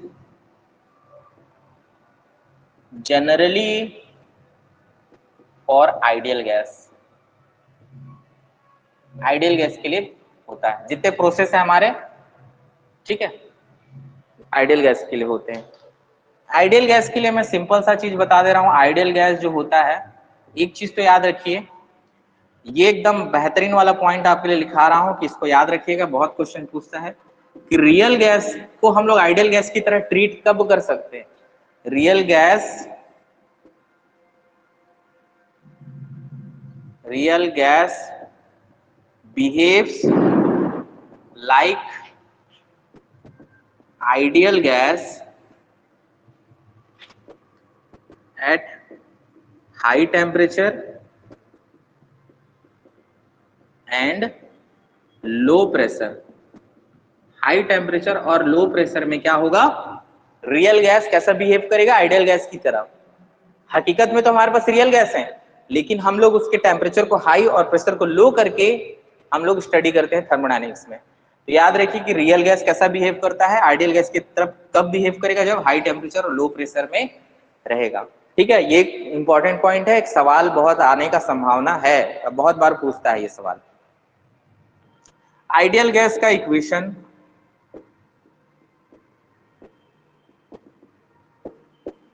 ठीक है, PV is equal to, actually होता है एनआरटी मोल्स के टर्म्स में, बट मास के टर्म में एमआरटी भी बोल देते हैं, PV is equal to MRT करके बोलते हैं। ठीक है,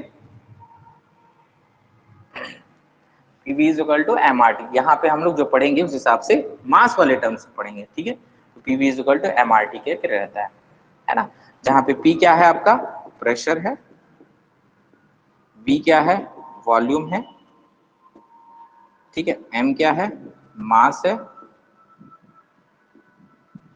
ठीक है, आर क्या है यूनिवर्सल गैस कांस्टेंट है, जिसकी वैल्यू 8.314 किलो जूल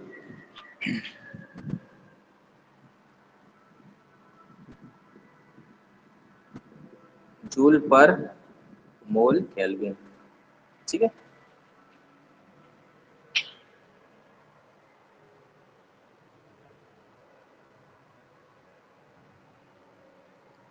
ठीक है, आर की वैल्यू, टी की वैल्यू हो जाएगी टेम्परेचर, इसको टेम्परेचर बोलते हैं। ठीक है, तो ये इंपॉर्टेंट पॉइंट है इसको। अब इसमें अलग अलग प्रोसेस हैं, process for perfect gas. Perfect gas का मतलब क्या है, आइडियल गैस ही बोलते हैं इसको। ठीक है, तो जितने भी लॉ किसके बेस पे, आइडियल गैस के जो लॉ हैं, जितने भी आइडियल गैस के लॉ हैं, अगर प्रोसेस में लगेंगे तो वो सारे लॉ अगर सेटिस्फाई कर रहे हैं प्रोसेस में, तो वो क्या हो जाएंगे हमारे प्रोसेस फॉर परफेक्ट गैस। पहला प्रोसेस है कांस्टेंट वॉल्यूम, या फिर बोलेंगे इसको आइसोकोरिक प्रोसेस। ठीक है, पहला प्रोसेस है कांस्टेंट वॉल्यूम या आइसोकोरिक प्रोसेस। लिखो point, it is governed by the Gay Lussac law. और ये गे-लुसेक लॉ जो है वह कहां से आया है? आइडियल गैस का लॉ है, आइडियल गैस का लॉ है। जब आइडियल गैस का लॉ इस पे अप्लाई होगा तो ये भी क्या होगा? परफेक्ट आइडियल गैस के लिए हो जाएगा। तो हम बोलेंगे यहाँ पे क्या है कि वॉल्यूम रिमेन्स कांस्टेंट, वॉल्यूम यहाँ पे कांस्टेंट है।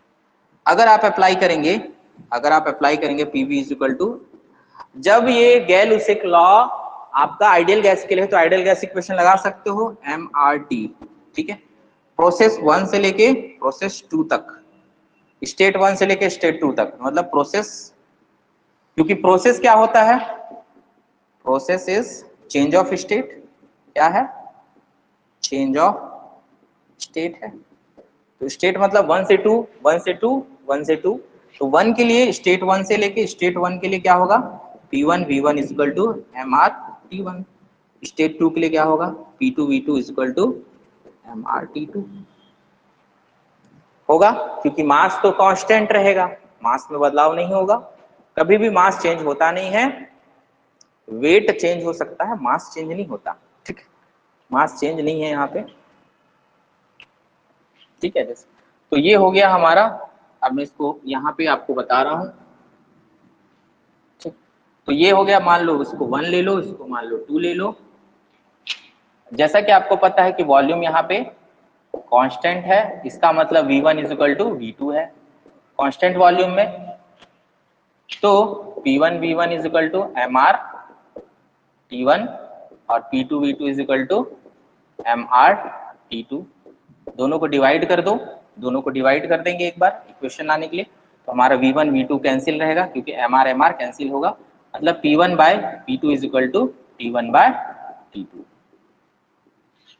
For constant volume process. याद रखिएगा, सवाल आता है, छोटा सा एकदम न्यूमेरिकल पूछ लेगा इसका,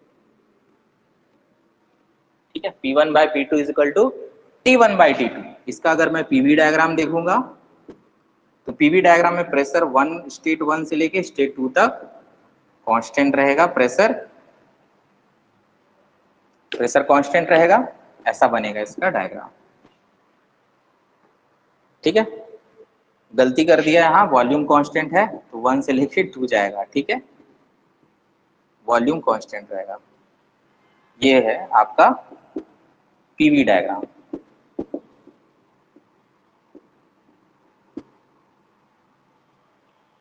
ठीक है। 1 से 2 तक वॉल्यूम कांस्टेंट रहेगा, ठीक है। यहाँ पे V1 is equal to V2, इसको बोलेंगे P1 और यहाँ पे लेंगे इसको P2।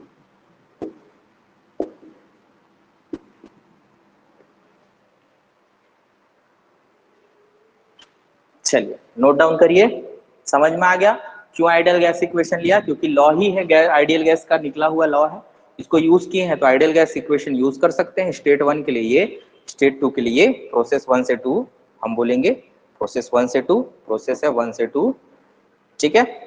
तो इस प्रोसेस के लिए स्टेट 1 के लिए ये डिवाइड किए तो ये निकल के आया, ठीक है। तो ये कंडीशन याद रखिएगा, कांस्टेंट वॉल्यूम के लिए P1 by P2 is equal to T1 by T2, ठीक है। और ये वाला चीज आपका डायग्राम है इसके लिए। तो ये पहला हो गया।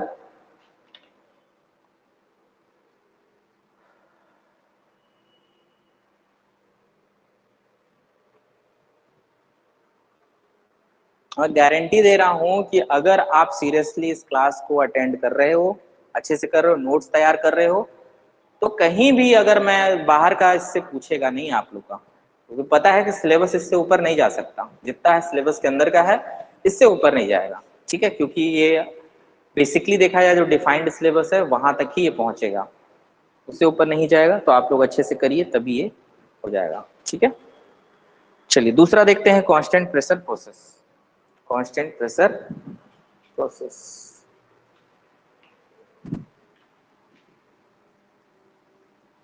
साथ में लिखते जाइएगा, थोड़ा सा जैसे आपको मिलता है थोड़ा सा मैं तो बता दूँ।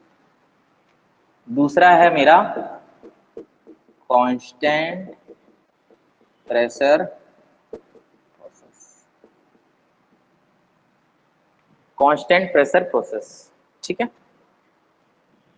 ये जनरली क्या होता है, यहाँ पे आपका कांस्टेंट प्रेशर प्रोसेस का नाम एक और है जिसको हम लोग बोलते हैं isobaric process, isobaric process.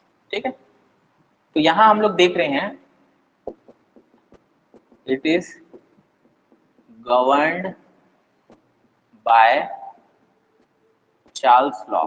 Charles law से ये आया। ये जो लॉ है, ये जो दिख रहा है आपको, ये गैर-लुसिक लॉ है। ठीक है, वही डिफाइन किया है। चार्ल्स लॉ का भी कहना है कि आपका प्रेशर जो है कांस्टेंट है, इसका मतलब P1 इक्वल टू P2 है। ठीक है, अगर यहाँ पे आप देखो, आपको ये चीज याद नहीं भी आएगा तो आप ऐसे लिख लेना, P1 V1 is equal to MR T1 state 1 के लिए, P2 V2 is equal to MR T2, इसको डिवाइड कर देना। प्रेशर कांस्टेंट है, P1 is equal to P2 है, P1 is equal to P2 है, तो यहाँ पे P1 और P2 गया, तो यहाँ MR गया, मतलब V1 by V2 is equal to T1 by T2।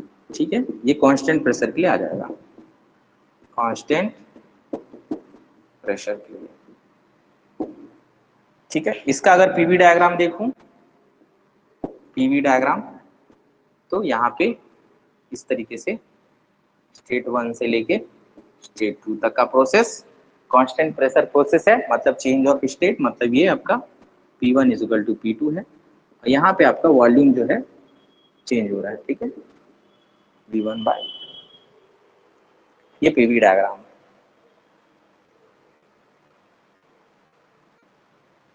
ठीक है,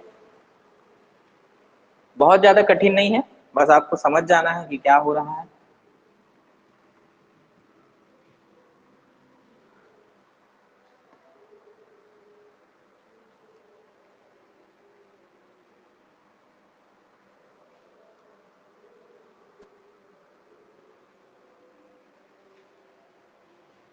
हर दिन 2 घंटे की क्लास तो रहेगी।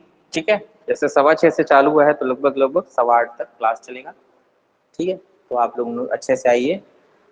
तो थर्मोडायनेमिक अब सेकंड हो गया, थर्ड जो है मेरा वह है आइसोथर्मल प्रोसेस, या फिर इसको बोलेंगे हम लोग कांस्टेंट टेम्परेचर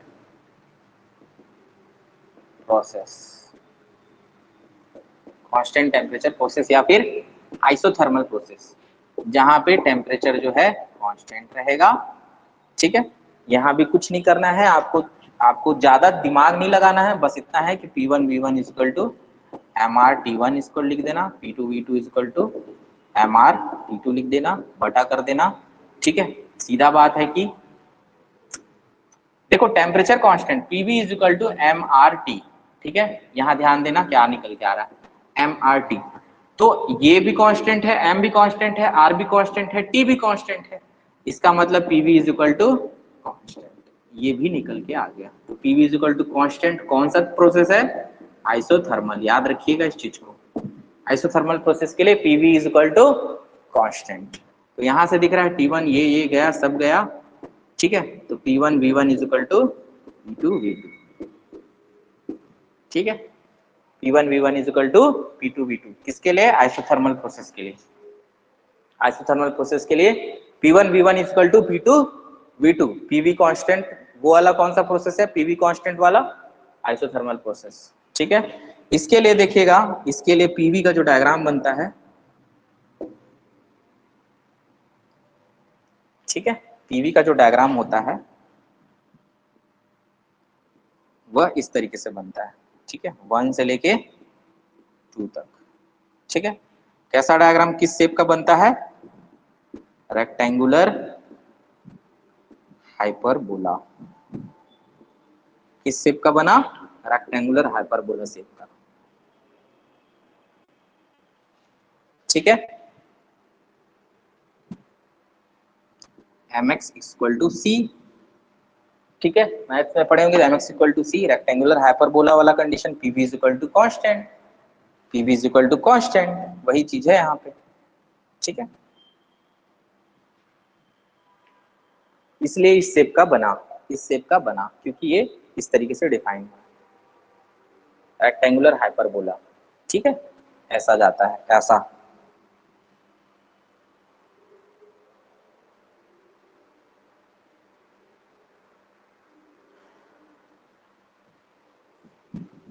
चलिए लिखते जाइए, सब फॉर्मूला वगैरह इंपॉर्टेंट है।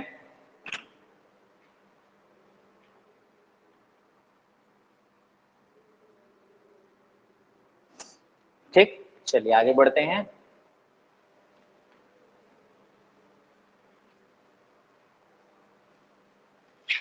चौथा है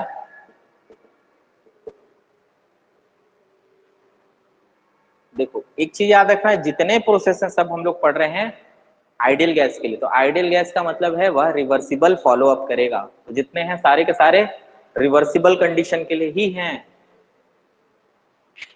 एडियाबेटिक प्रोसेस, एडियाबेटिक प्रोसेस का मतलब होता है नो हीट ट्रांसफर। एडियाबेटिक का मतलब कोई भी हीट ट्रांसफर नहीं होगा, मतलब Q is equal to zero, heat zero.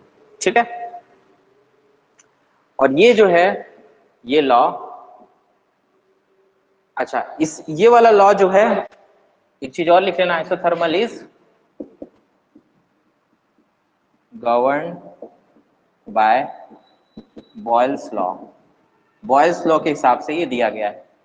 ठीक है, बॉयल्स लॉ के हिसाब से ये तीनों हैं। एडियाबेटिक अलग चीज है, यहाँ पे हीट ट्रांसफर जीरो होगा। ठीक है, और ये पी का power gamma is equal to C को फॉलो अप करेगा, पीवी का पावर गामा। ठीक है, ये वाला क्या है, पीवी का पावर गामा, इसको गामा ना, ये गामा इस क्या है, इसके बारे में तो और पढ़ेंगे हम लोग detail. Ratio of specific heat, ratio of specific heat. Gamma की वैल्यू अलग अलग कंडीशन में अलग अलग होती है। गामा की वैल्यू 1.4 रहती है किसके में, एयर के केस में, तो जनरली एयर लेते हैं, तो एयर के केस में या हाइड्रोजन के केस में 1.4। ठीक है, मोनो एटॉमिक और डाई एटॉमिक कंडीशन जहां पे ऑक्सीजन है ना, गामा फॉर ऑक्सीजन हाइड्रोजन, या फिर किस कंडीशन में, डाई एटॉमिक कंडीशन के लिए गामा की वैल्यू क्या होती है, 1 पॉइंट, लगभग लगभग ये भी 1.4 के आसपास रहती है, लगभग लगभग 1.4 के आसपास रहती है।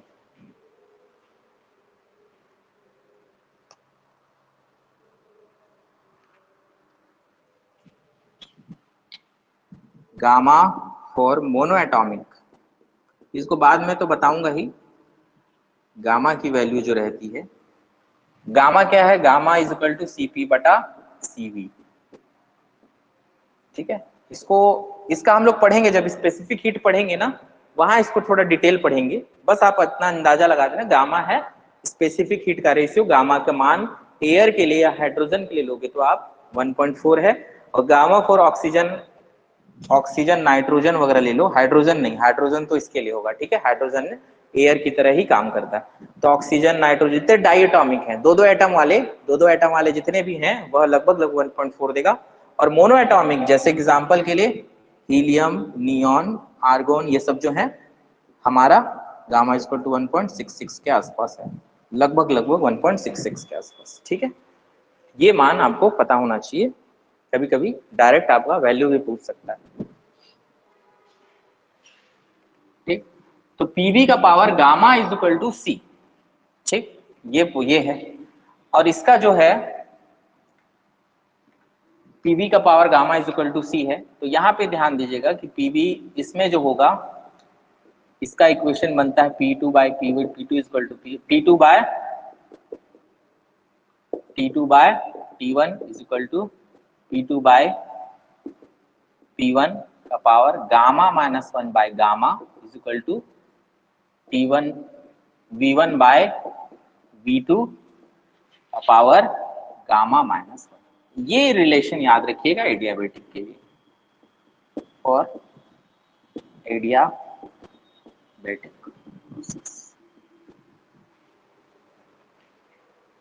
ये वाला इंपॉर्टेंट है, इसको याद रखिए। V1 V2 स्टेट 1 का वॉल्यूम, स्टेट 2 का where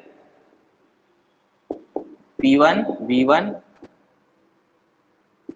V1 and T1 are the pressure, volume and temperature of state 1 और P2 V2 and P2 are of state 2। ठीक है, एडियाबेटिक के लिए रिलेशन याद रखना है, जैसे कि उसमें P1 by P2 equal to ये है, इसका हिसाब से एडियाबेटिक का ये वाला है। गामा का मतलब समझ गए, गामा बता दिया, gamma is Cp by Cv होता है। ठीक है, specific heat at constant pressure and specific heat at constant volume, इसको बोलते हैं गामा इक्वल टू Cp। क्या है यहाँ पे Cp भी बता दे रहा हूँ, gamma equal to Cp by Cv। सब चीज जहां आ जाए वहां मैं लिखा दूंगा तुरंत तुरंत, ताकि आप लोग दोबारा भी पढ़ो तो कोई दिक्कत नहीं है, रिपीट कर लेंगे। Cp क्या है, specific heat at constant pressure. Cv क्या है, specific heat at constant volume. ठीक है, चलिए नोट डाउन कर लीजिए।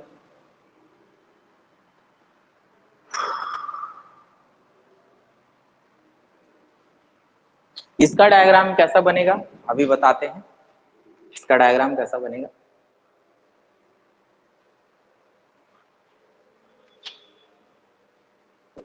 ये भी रेक्टेंगुलर हाइपरबोला की तरह ही रहेगा, लेकिन एक्चुअली रहेगा वैसा नहीं। 1 से लेके 2 तक इसी तरीके से रहेगा पीवी। ठीक है, ये इस तरीके से। अब इकट्ठा सब जितने प्रोसेस सबको मिलाऊंगा मैं एक साथ। ठीक है,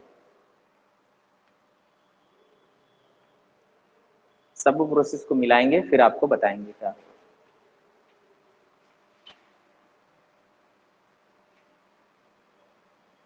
स्टेट 1 से लेके स्टेट 2 तक, प्रोसेस 1 से 2। ठीक है, 1 से 2 कौन सा प्रोसेस है, एडियाबेटिक। मतलब ये कैसा है, पीवी का power gamma is equal to C.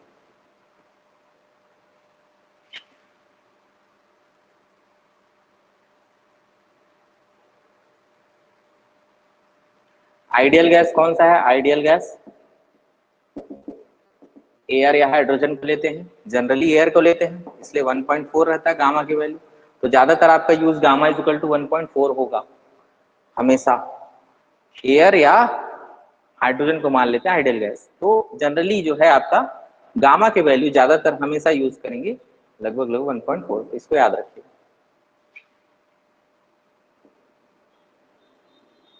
ठीक है, तो ये हो गया मेरा एडियाबेटिक प्रोसेस, जितना जानना था यहाँ जान लिए। लास्ट जो है वह है 5th number, polytropic process.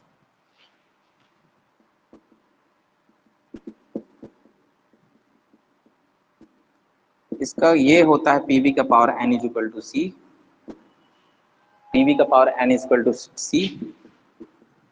It is a general process, ये जनरल प्रोसेस है। ठीक है, हर लॉ को यहाँ पे हीट भी ट्रांसफर हो रहा है, यहाँ पे वर्क भी ट्रांसफर हो रहा है, सारी चीजें यहाँ। लेकिन यहाँ एडियाबेटिक में हीट ट्रांसफर नहीं हो रहा है। ठीक है, यहाँ पे एडियाबेटिक में आपका वर्क तो होगा श्योर है, लेकिन हीट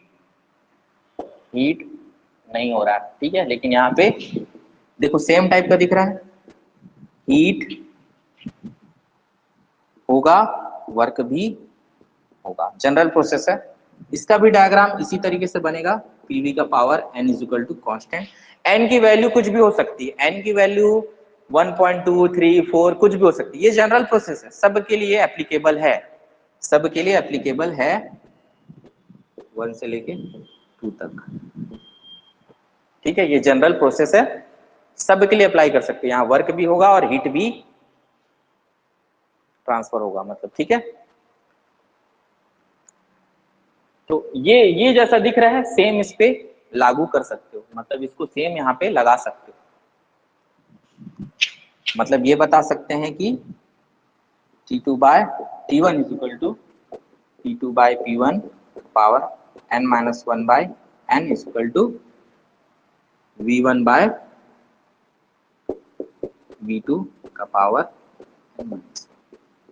इसको यूज कर सकते हो अगर आया तो, लेकिन ये कभी आएगा नहीं, ठीक है, कभी आएगा नहीं। जहां तक है एडियाबेटिक तक पूछता है, ये जनरल प्रोसेस है इसलिए आएगा नहीं। हर हर हर जगह पे ये अप्लाई कर सकते हैं हम लोग, ठीक है, इसीलिए उसको यूज करते हैं। इसमें सब चीज हो रहा है, इसमें हीट भी जा रहा है, वर्क भी हो रहा है, सब इसलिए, ठीक है।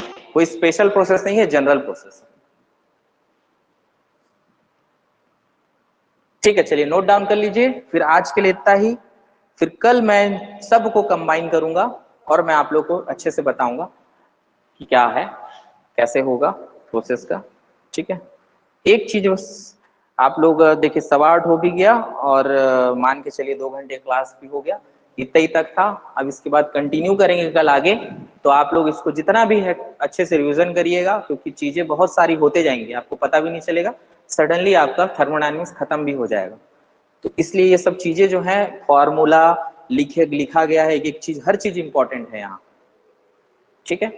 तो हर चीज इंपॉर्टेंट है। अभी हम लोग इसका वर्क भी देखेंगे, वर्क हीट, हीट का फॉर्मूला भी, वर्क का फॉर्मूला भी सब है, और एक टेबल में लिखवा दूंगा अच्छे से। तो आप लोग इसको अच्छे से करिएगा, मेहनत करिए, इसको नोट डाउन हो जाएगा तो बताइएगा। फिर क्लास आज का हम लोग एंड करते हैं, फिर मिलते हैं कल इसी टाइमिंग पे 6 सवा 6 बजे के आसपास, ठीक है। हो गया सभी को? चैट में लिख सकते हैं, या कोई प्रॉब्लम होगी तो चैट बॉक्स में आप बताएंगे मुझे, ठीक है।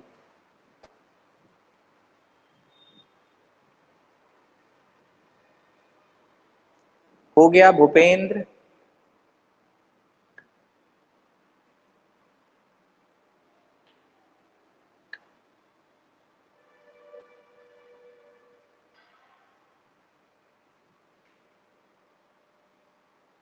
सब स्टार्ट होगा। प्रोडक्शन कब स्टार्ट करेंगे और क्या है, बस मैं इतना बता दे रहा हूँ कि एक महीने अभी कितना टाइम हो रहा है, 1 महीने 10 दिन के अंदर पूरा सिलेबस कवर अप हो जाएगा। 1 महीने 10 दिन तक में, मतलब 20 जून तक आप मान सकते हो आपका पूरा का पूरा कवर हो जाएगा। तो उसमें प्रोडक्शन भी आ जाएगा बीच में, ठीक है। अभी थर्मल पार्ट चलेगा कुछ दिन, उसके बाद फिर प्रोडक्शन वगैरह चालू हो जाएगा। नॉन टेक भी है पूरा छत्तीसगढ़, वो आपको तत्काल मिल जाएगा, उसमें कोई दिक्कत नहीं। आप सर से एक बार बात कर लीजिएगा, ठीक है। पूरा का पूरा आपको, बहुत लेक्चर है उसमें, तो 100 घंटे करीबन है, तो आप लोग एक बार देख लीजिएगा। तो नॉन टेक भी वहां पे आपको अवेलेबल होगा। एक बार आप धीरज सर से बात कर लीजिए, कोई भी डाउट है, कुछ भी है इस क्लास से रिलेटेड, आप जाके पूछ सकते हैं सर से, ठीक है, कि सर नॉन टेक का हमारे पास कब अवेलेबल आएगा, कब ये चीजें टेक्निकली जो आपको पूरा स्ट्रॉन्ग किया जाएगा। टेस्ट सीरीज होगा, टेस्ट हमेशा आपको जो भी क्लास होंगी उसका टेस्ट होगा कंटिन्यूसली। क्वेश्चंस कराए जाएंगे, जितने भी क्वेश्चंस हैं सारे के सारे आने की चीजें जो है बुक से क्वेश्चंस, और जो जहां से क्वेश्चन उठाए जा रहे हैं वो मैं पूरा करा दूंगा, तो परफेक्टली आप लोग अच्छे से हो जाएंगे यहाँ पे, ठीक है। इसी के अंतर्गत जितने क्वेश्चन सब बनेंगे, सब यहीं से आगे बनेंगे, इससे बाहर नहीं आएगा, देख लेना आप लोग, है ना, देखना इस प्रोसेस का अंदर में। अभी तो इसका बचा हुआ है, यहाँ इसका सब चीज बचा है, अभी तो हीट और वर्क भी पढ़ना है सारे प्रोसेस का, ठीक है। तो आप लोग ठीक है, मिलते हैं कल, अच्छे से तैयारी करिए, आज जो कराया है उसको रिविजन करिएगा, ठीक है, और डेली आप लोग अपडेटेड रहिएगा, है ना, ठीक। चलिए फिर सबको एंड करते हैं क्लास आज का।